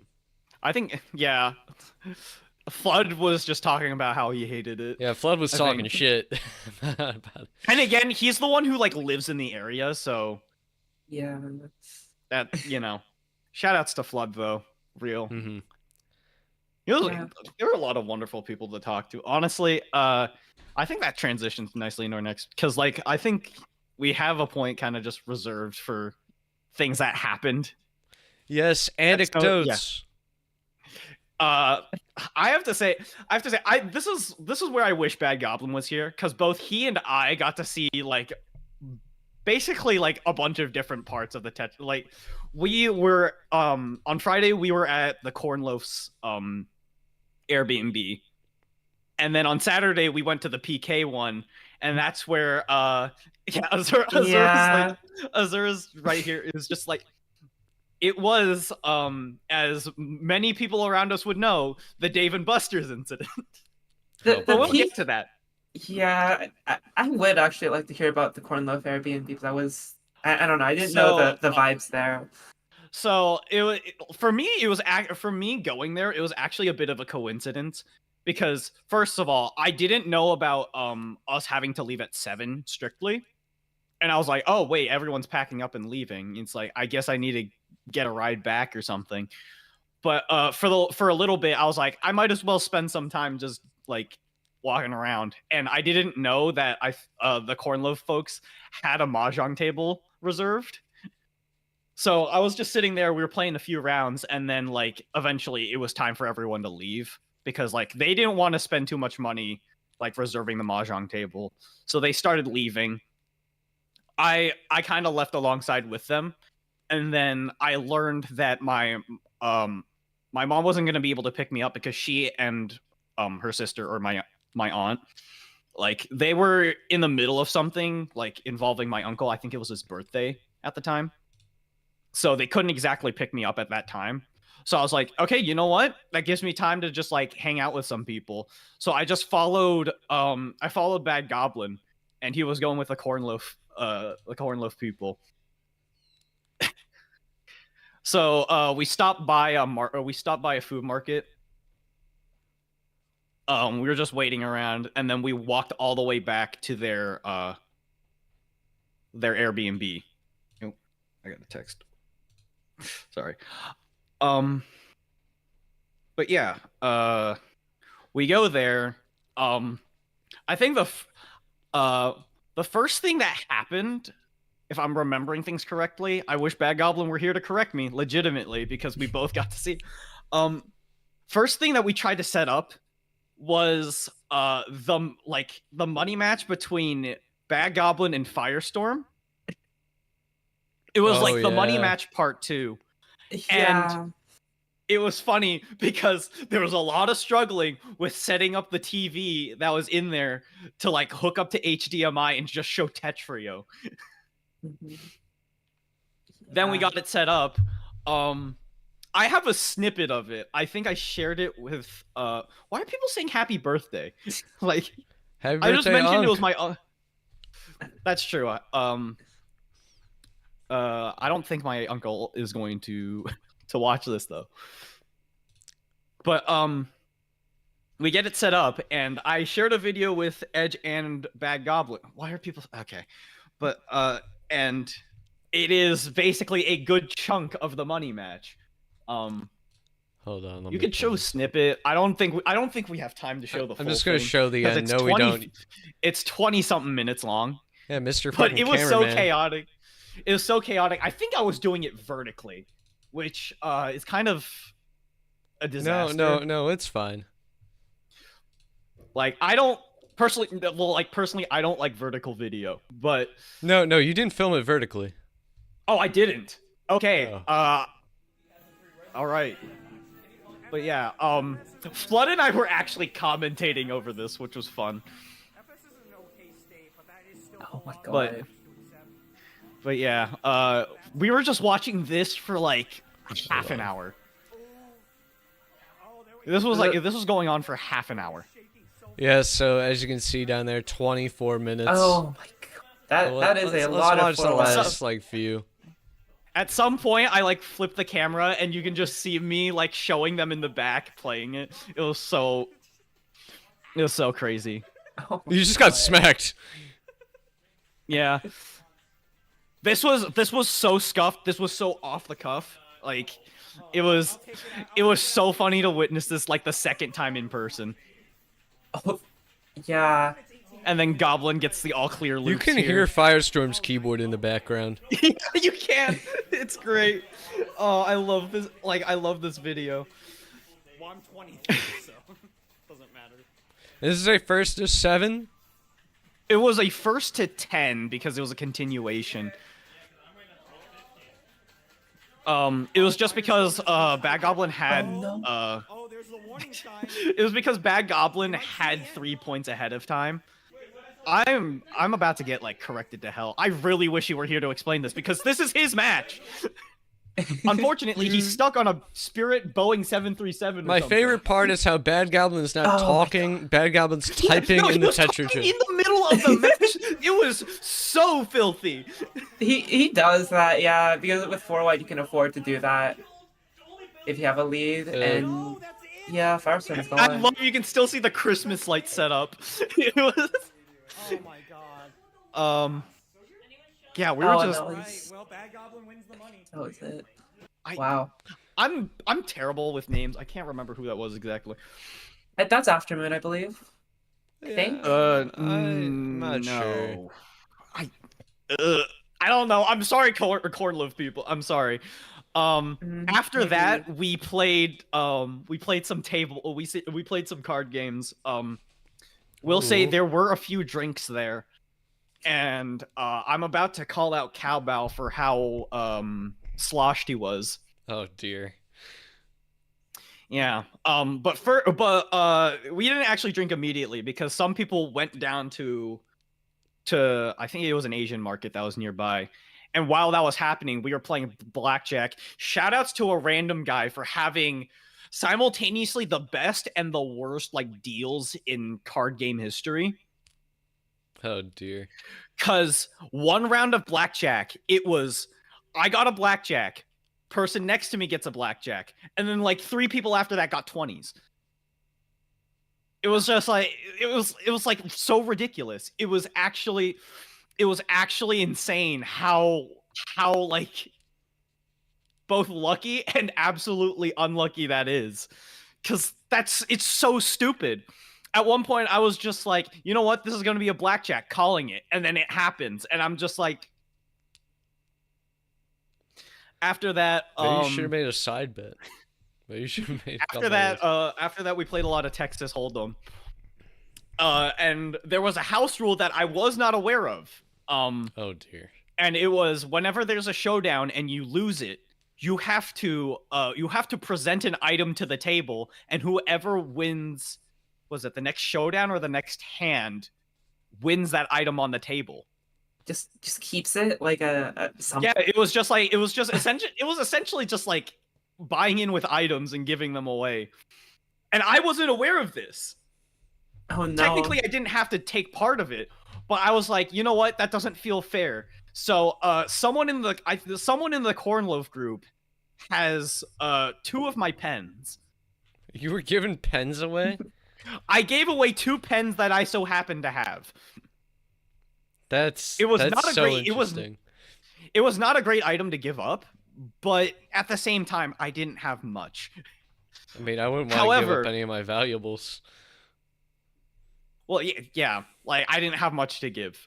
Mhm. Someone at the table, like this is so it was so weird. Someone at the table brought in as their item, these melon flavored ice cream bars. I'm not sure, like not everyone's gonna be familiar with them, but like they are essentially these little they're essentially just like popsicles, but they're like melon flavored, like honeydew melon flavored, as a kid, I had the shit out of those. Those were like my favorite thing as a kid. And so at the table, I was basically pleading with whoever won to give me one. And I remember it vividly. It was Monica Ray who won it. And I feel personally like forever indebted to her because she just gave one to me and then said to me, and I quote, "Koreans stick together." God damn. It was one of the most chaotic nights ever. We were playing a bunch of games. A lot of drinks were had. They had this plum soju that I absolutely want to figure out what it was exactly so I can get it again. It was so good. But like, cowbell was sloshed. That was funny to watch. But yeah, there's a lot of items given away. A random guy had a lot of really bad deals because there was a 6 through 10 straight as the community cards for Texas Hold'em, and then the 2 cards that I had were a jack and a queen, so I had a higher straight. It was everything about that night was crazy, and it was just a lot of fun. I got a really nice picture, because we were in like a, is it right to say high-rise apartment? I got a nice view of the skyline in Toronto, and then I made the absolutely terrible mistake of looking down. Oh. I got the worst vertigo. I was like so dizzy I had to sit down, and I was like, I should just get off of this balcony and go back inside. Yeah. Someone was like, why are you going outside? It's cold. That was not the problem. The problem was not being cold. The problem was being high up. That was terrifying. Yeah. But yeah, Badgoblin and I were there. It was a fun night. Firestorm was also there, but they weren't really with us per se. I'm going really long on this. Now I realize. Keep going. And then Saturday comes in, because Friday I kind of left early. The Uber back was really cheap because granted it was basically within 2 miles, and it was like, I think $7 American. Yeah, that is cheap for Uber. That is so cheap for an Uber. I was like, really you know good. what? I might as well just tip because it's barely any money to begin with. Tip your Ubers. So true. But yeah, Saturday came, and it was like, oh, a few people are planning going Dave and Buster's. It was like Flood, Davo, Wumbo was getting a ride alongside them, and I was just like, you know what? I might as well go to Dave and Buster's. I want to see how these people play. So it was us in a car. We're on our way back, and Davo's in a phone call with Shosel. Because Shosel, on Saturday, had to go immediately back home because I think he had classes that he had to go back to. Yeah, I remember talking to him about that. On the way back, he was absolutely losing his mind. He was livid about Canadian traffic. Because if you were not there, I want to say, for the record, being on, what was it, Yonge Street, wherever Invictus was, that was absolute hell. Absolutely fuck being around downtown Toronto in a car. That was absolute hell. The traffic was just absolutely god-awful. And it was so funny hearing Shosel absolutely lose it in call. Because he was screaming. He was like, the light's been green and we've only moved 2 cars, and he was screaming over it. Oh shit. We were having some real genuine conversations. He was talking about the panel bracket. Marissa's talking about relatives who live in Toronto. I'm not talking about the people in Toronto. I'm talking about the traffic. Toronto was a lovely time. I loved being in Toronto, but the traffic was easily the worst part about it. It's like I never left America. It's real. That is true. I still think New York and Boston traffic is better, and that's saying a whole lot. But we were talking about the panel bracket. I think we were mainly talking about one person. I'm not gonna be I'm gonna say right now, absolutely wonderful people to play with in the panel bracket. One person I played, it was I think Tectonic. Oh yeah. was talking with me during our matches, like, can we start at level 8? I'm really bad at this game. And I was like, okay, yeah, we can start at 8. And I was just thinking internally, is like, oh, so maybe I do stand a chance in this bracket. Oh no. No. Wrong. No. Dude was the third best person in the bracket. Dude took third in the bracket. Yeah. And I was just like, I'm never taking anything you say at face value ever again. Yeah. You're good at Tectonics this played game. there, Walkers. I was talking with Showsoul about it. And he agreed with me. He was just like, dude, there's a reason why I seeded him so high. He was blowing his skill out of proportion. Yeah, I don't know. Maybe just because the online tournaments and panel are so stacked, he was like saying that. But you know. And then there you go. Yeah. My losers bracket match was against Color Thief, who is also really good, but I managed to take a round off of him, and our matches were really close, so I'm gonna take that as a win anyways. Yeah, that's cool. That's good. I managed to win one round of panel attack, and I'm willing to walk away satisfied from that. And I took a game against someone who was also really good. I need to brush up more on panel attack, but as soon as I try to play ranked in that game, I'm going to get my ass handed to me. Anyways, yeah, Wumbo was in the car. See, it's really funny because Wumbo and I feel like are very clashing personalities because as you can tell, I'm pretty loud. Pretty loud, pretty high energy, and Wumbo, I will say, might have a bit of a very like scary exterior, He's really but chill. he's a really chill guy, like really chill. He talks about the game. He's really good with it. Mm-hmm. He's nice to talk to. He's But he just was like a basically dude, silent, and you know, like that's the yeah, best way I can describe Wumbo. he's He's just like really a dude. just a dude. He really Yeah. is just a dude, and he's really chill. So like here I am, like in the back seat, like fucking yapping my mouth off. Like I'm such a yapper. Don't worry, I was anxious in the car with Wumbo as well. I feel like there are points in times where it's just like Wumbo wants to strangle me. No, not at all. Oh, He's chill. He's chill. But like I that think was on he's our way to a stable, PK land. Devo actually kind of got the wrong directions, and we like took another 10 minutes trying to find the right way back. We ended up at the PK thing, and it was just like, okay, I need to drop a few things off, and then we can go to Dave and Buster's. On the way there, it was me, Devo, Badgoblin, and Sarah in the car. Badgoblin and I. Oh boy. No. Goblin and I were just nonstop making puns, and poor Sarah had to deal with all of it. She was just like, "How do I get out of this car?" Oh, boy. And I feel so bad, but it was so funny. Listen, Sarah makes her own kind of jokes, okay? So she understands. I still feel bad. I don't think people. I don't think people deserve to be subjected to puns. Yeah, we're talking constantly. about Badgoblin, so I mean, Badgoblin was making puns like it's expected from him. That's fair, but I don't think either Devo or Sarah were expecting me to like come back with some. We also Sarah saw my movie for the first time.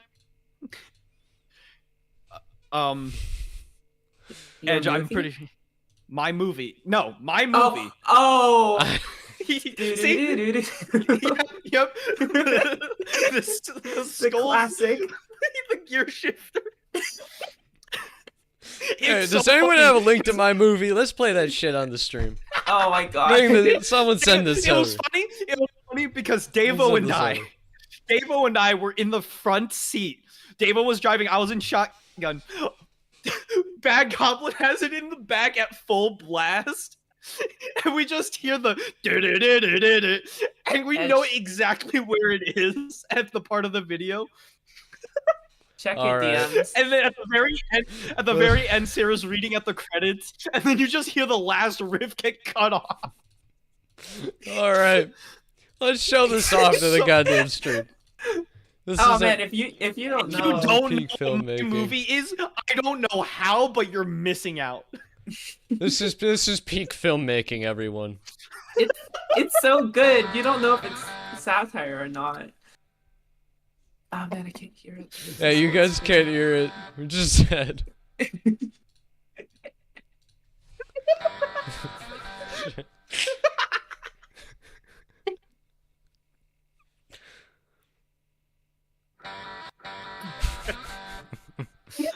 I just love my movie. It's so good. I'll let you guys know where my favorite it's one's the at. only.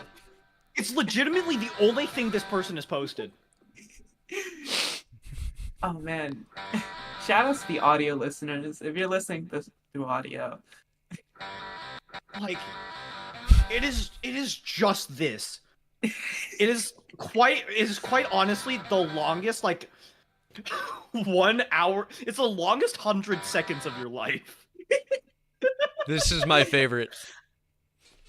Right here.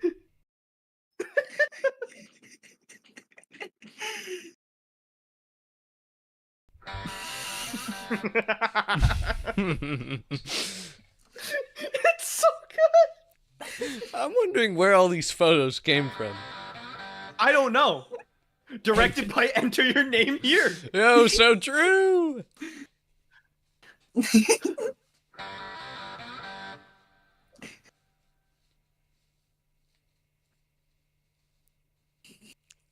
I love this place. Filmed on location, thank God. And then cuts off. Is it satire? Did someone actually make that? Actually, now that I see who it, knows? the video description has 2 links. And I think it's I mean, I've got to say, I think it is unfortunately satire because the video is a watermark, but it could also be ripped off. So you never really know. oh God. But yeah, no, we were showing that to Sarah the first time. But on the way there, another thing we had to do was pick Derb up because I think he was taking the transit over to the Dave and Buster's. Oh. And it's funny enough, it was really funny. I was like, there's a way we can find Derb because there's an IKEA right next to the Dave and Buster's. Oh. But yeah, we pick him up, we all show up. And I think this is where we describe the Dave and Buster's incident. Oh my God, the Dave and So Buster's. we Alright. park at the Dave and Buster's. We go in. There are security guards at the front because what we did not know at the time was that they were enacting the late hour policies at Dave and Buster's, which means that you needed to have your ID and you needed to be, well, in Ontario, you needed to be 19 or older. Whereas in most places, including, I think, other provinces of Canada, in other provinces of Canada, you have to be 18 or older. But in Ontario specifically, I believe it's 19 or older. And it was just like, unless you have a guardian who's 25 or older, unfortunately, I think I was the oldest and I'm 23. So I couldn't qualify as their guardian. So we're just like, we go off to the side and we're like, hey, we can get Moose. Because Moose is, old. Oh, So yeah, it's me, Flood, Derb, Davo, Sarah, and Badgoblin. Excuse me. And we're sitting off to the side, and we're just sitting there waiting for Moose to show up. We're having this long conversation about like DDR stuff. It was mainly Davo and Flood. Though while we were waiting, Flood was just like, hey, wait, you could get an e-amusement card here, which I have been trying to get for a while because there are a few games that I am interested in. I'm not going to talk about them here. And I also sent a picture of the Dave and Buster's to D Million because I know D Million goes to Dave and Buster's a lot, and I was just like, hey, Flood sent me here. I don't remember exactly what his response was. I think he said something like "good luck," which foreshadowing.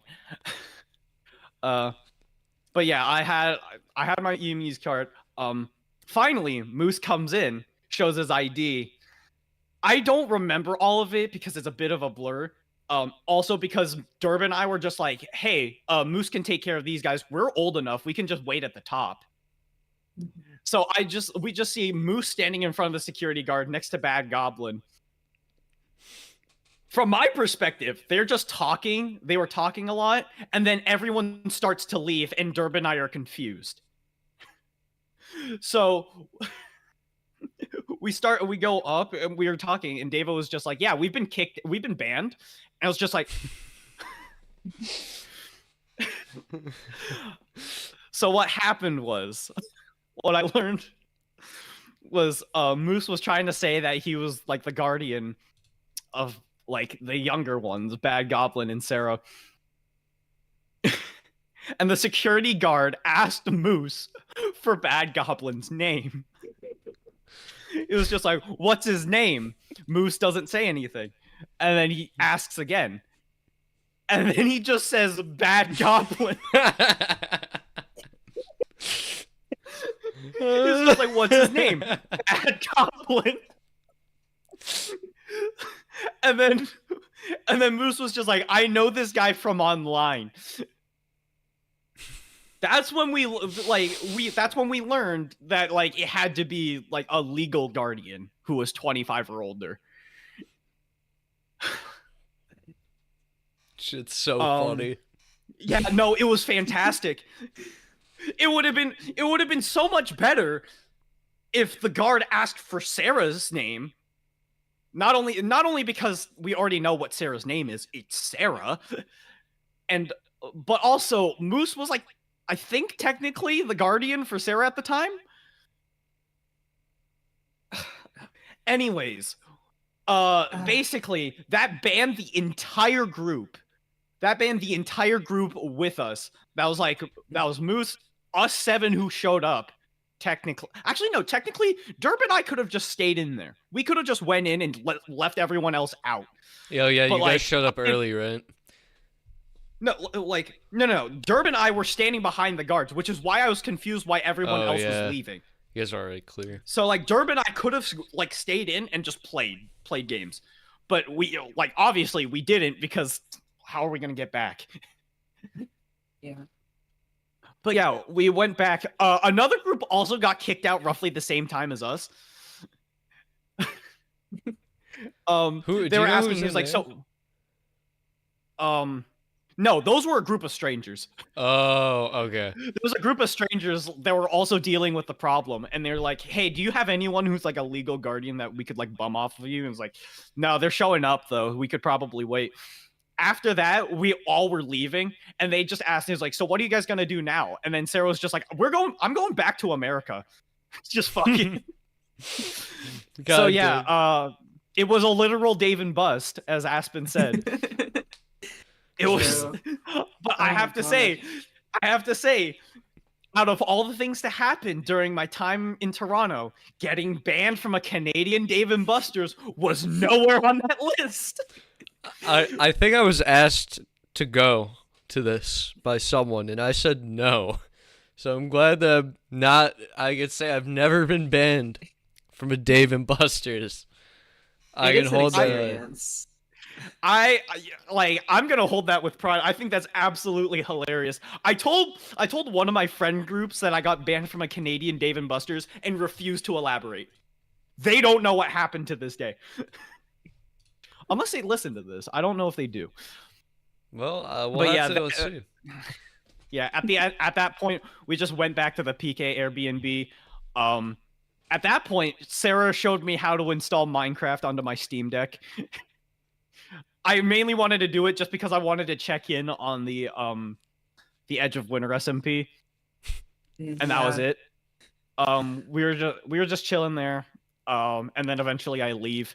The Uber all the way back from the PK Airbnb to where I was in Toronto was still cheaper than any of the Ubers I took from my apartment to the airport, which I'm pretty sure was way less distance. I'm just gonna point that out. Because that ride was still like, I think $20. Sheesh. It was like a 20-minute ride.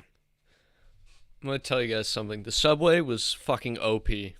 My entire 4-5 day trip in Toronto, I spent $36 on transit for all the days. My mom had an Uber It was ride just- there that was $36 going one way. So, just saying that there, the subway and Toronto Transit's busted. If you're going there, don't Uber if you don't have to, because it was so worth it to get a Presto card. Wait. This is a bit off tangent, but if you happen to be in Portland, do the same thing. The trams there are super cheap. Ubers were like $50. Don't do that. That was way like Yeah, I bought it the, was like it was like $15 for like transit in Portland all day. Yeah, you got like a day pass or something. So what I Yeah. did is I bought a Presto card here, cuz That's the prices were a little expensive. bit cheaper on it, and you could load like a custom amount on it after paying like the card fee, and $36 did include the card fee, so I only paid $32 in fares. actually that reminds me. Let me just grab something. So I was just like, all right, I'll buy this card, and I guess my own self-purchased souvenir is just a fucking Metro card, and it doesn't expire, so I still have like $12 on it. I put 50 on it, so I have like 12 bucks. So yeah, not only do I have the EMU's card, I have this Dave and Buster's card that I never used. Does it got work kicked here? out. Yeah, I think it does. I hope it does. Hell yeah! I wouldn't see why it wouldn't work. You should follow And up there's on like a a Dave future and Buster's podcast. somewhat close to where I am, so I could go there. But I've heard it's also really bad, so I don't know if it's worth it. Dude, listen, for I the might content, save it for Columbus. for the content, you should just go like either in Columbus or like this week, and then in the next episode or the WPL episode, we can report back on the Dave and Buster power card. We could. I might save it for WPL, honestly. Well, yeah, there you go. Get some free plays in down Because there. I Free. know, because at least I'll know other people going. Yeah, Um, absolutely. Yeah. Other than Seems that, like- is there any Yeah. Azura anecdotes other than Uh, I covered one or two? I've been thinking about it. I mainly like by time when I think like anecdotes, I think the PK Airbnb and the pure chaos that was. Oh my goodness, Um, it was.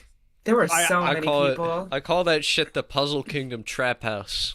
There That's what I was call it was I will say, like being there was a nice time, but I was so glad I was not staying there. Mhm. it was a lot.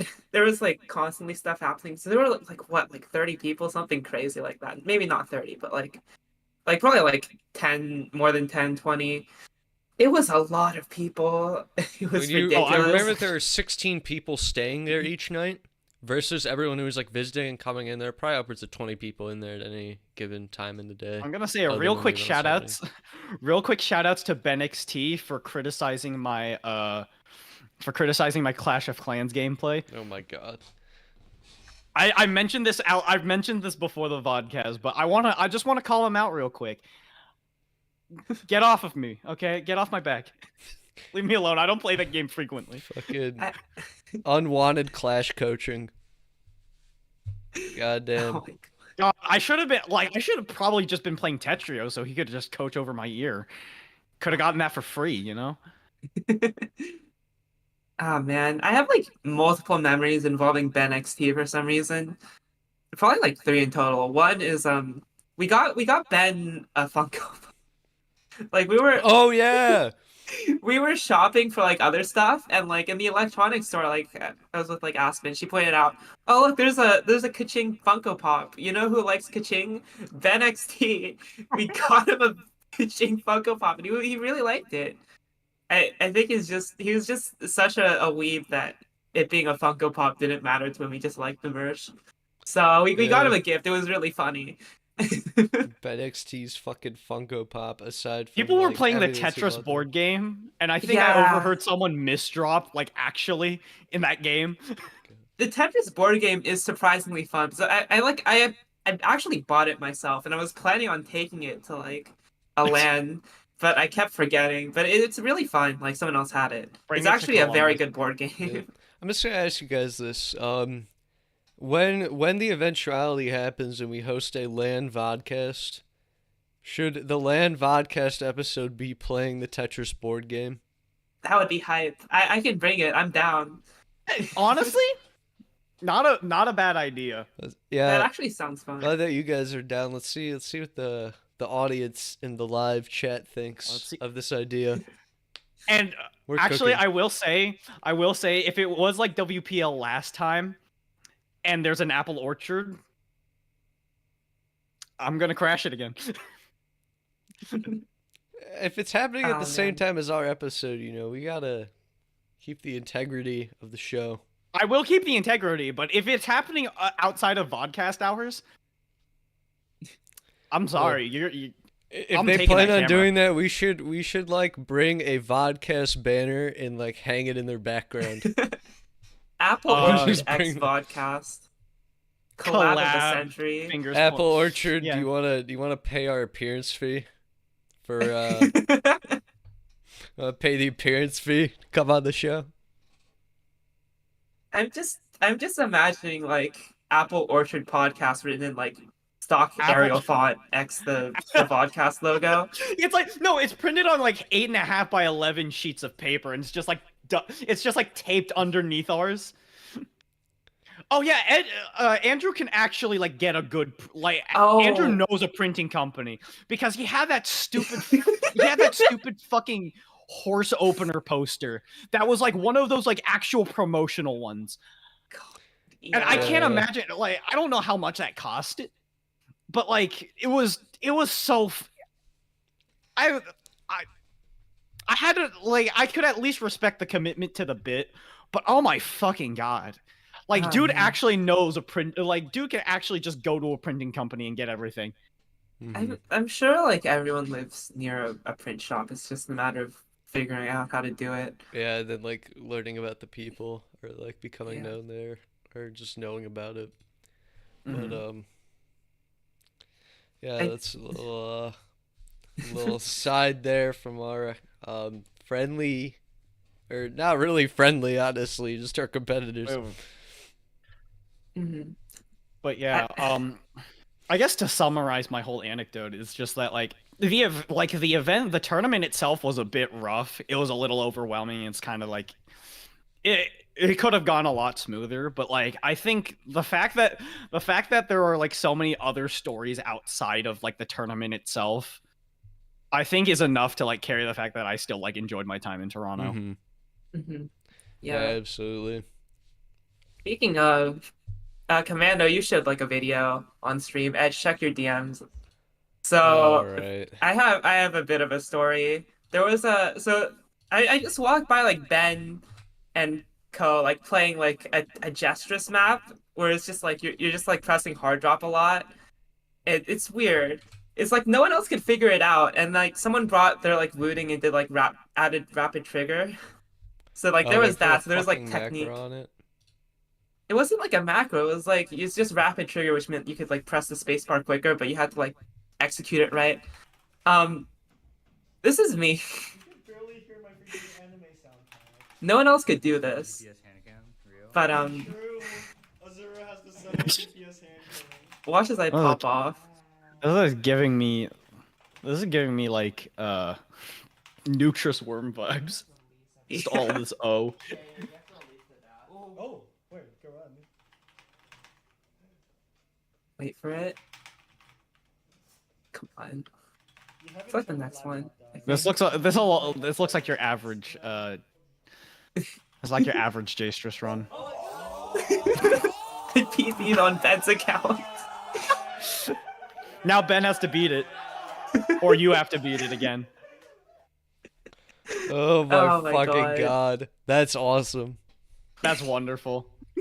Fucking awesome. It was so nice to see like all these different people there. Yeah, it was Even really people like fun. I've seen like a few people before. Like obviously I've seen Azura and Edge at different lands. But like there were so many more people that I hadn't seen like in person. That was like it was wonderful. I just gotta say, I think that the funniest I say this verbiage like very carefully. The funniest LAN moment that I think I ever witnessed myself was the first time I walked into Game Arena during WPL 2022, and I got a standing ovation just for Yeah. entering the fucking door. I think I start. I want to. I think It I was started. you. I You remember started it, it was just like I saw Edge, and I was and I was just like, yeah. and like what, probably 6 or 7 people joined you and just started clapping. And the weirdest part is there, I was with like John, who's like kind of loosely in the community, and then like John and I's like kind of like normie gaming sphere friend Josiah, who knows like nothing about the community, and I'm pretty sure he quietly behind me he said,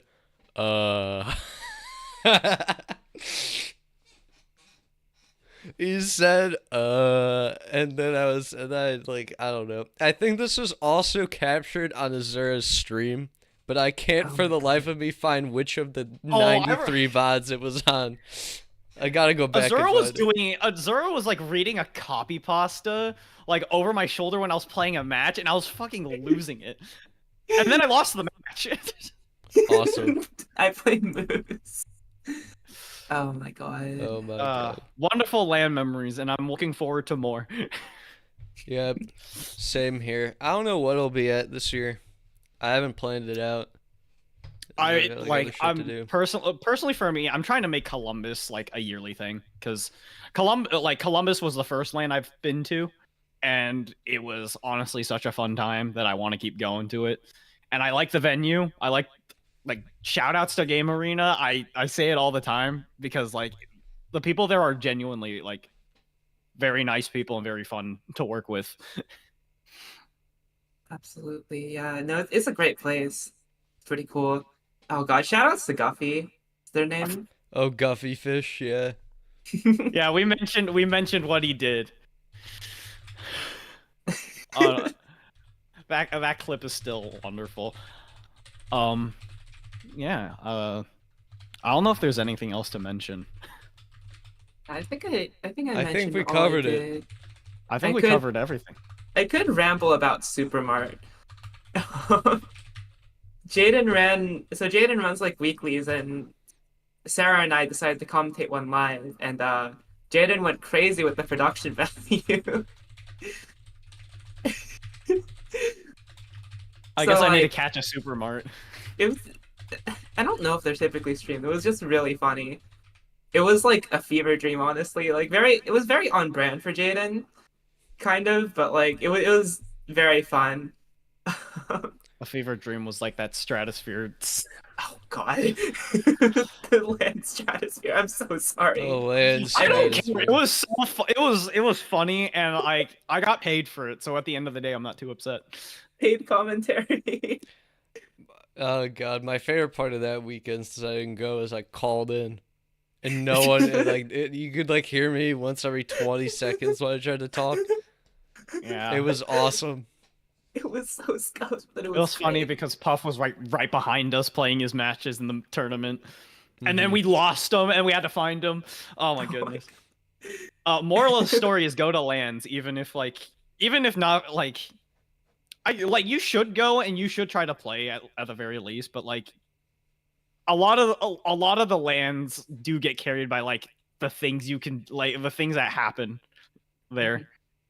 There was also like the broken glass 2 years ago. Oh God, yeah. Like there's so many stories you can tell, Yeah. and it's wonderful. That's a great thing about these events. You make so many memories, even if you're just like around as a spectator. If you're not playing a lot, you can meet so many people. It's a super cool thing. Shout outs to the Cornloaf gang, specifically to Twitch's Monica Ray. I'm sorry for mentioning you like that. Why but, like, why nah, is Monica Ray like what's going on there? Why is Monica Ray owned by Twitch? When did Well, that happen? she's just on Twitch. She's a big Twitch personality. You know, go to her streams.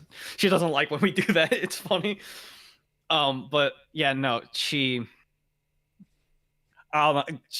was just so nice. Yeah. All right, Aspen's begging for it, even though we were already Even though we did mention it several times. and we already did. I mean, Tons if of you're in lands the coming up. yeah, If if you're you're in in the the UK, UK area, Stride's happening. if you're up at like 4 a.m., yeah, hop in. True. I mean, to be fair, No worries. it's cool. It's Mhm. definitely something that doesn't happen like ever. So, once in a lifetime opportunity. Yeah, I know a few honestly. UK folks who are happy to have that UK land, and hopefully Stride becomes a yearly thing. I think that Yeah, that region would be really cool. needs more lands. I know a lot of people from like it's like the Puyo GB scene. Like a lot of people from there are also going to go to Yeah, that's gonna Stride. be awesome. And then there's MTS. That's gonna be awesome. Yeah.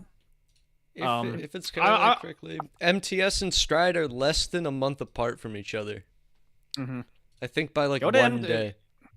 If you're roughly in that area, you can go to MTS. MTS was was also just like crazy through the entire night. That's where the infamous photo of me and Davo came from. The Wojak. Yeah. I will say, I think it was 3 separate times Aspen asked me to Wojak point. That's fucking awesome. It was so fun. One of them was at you working at the desk. I don't know if she ever shared that with you. I don't think that happened. Now I need to find it. I need to find it and send it to you. Hang on. But one of them is like one of them of me and Davo pointing at the group at Snow's Infinite. I need to see this picture Twitter banner of me being Wojacked at, just probably like fucking tired as hell looking at fucking Node CG. You were locked in. I don't think you weren't paying attention at all, and I think that's funny. I sent it to you. If you go to oh, okay. No, Aspen actually changed that. Oh my god. It's so funny. So funny. I think you can just pull it up. It's so stupid.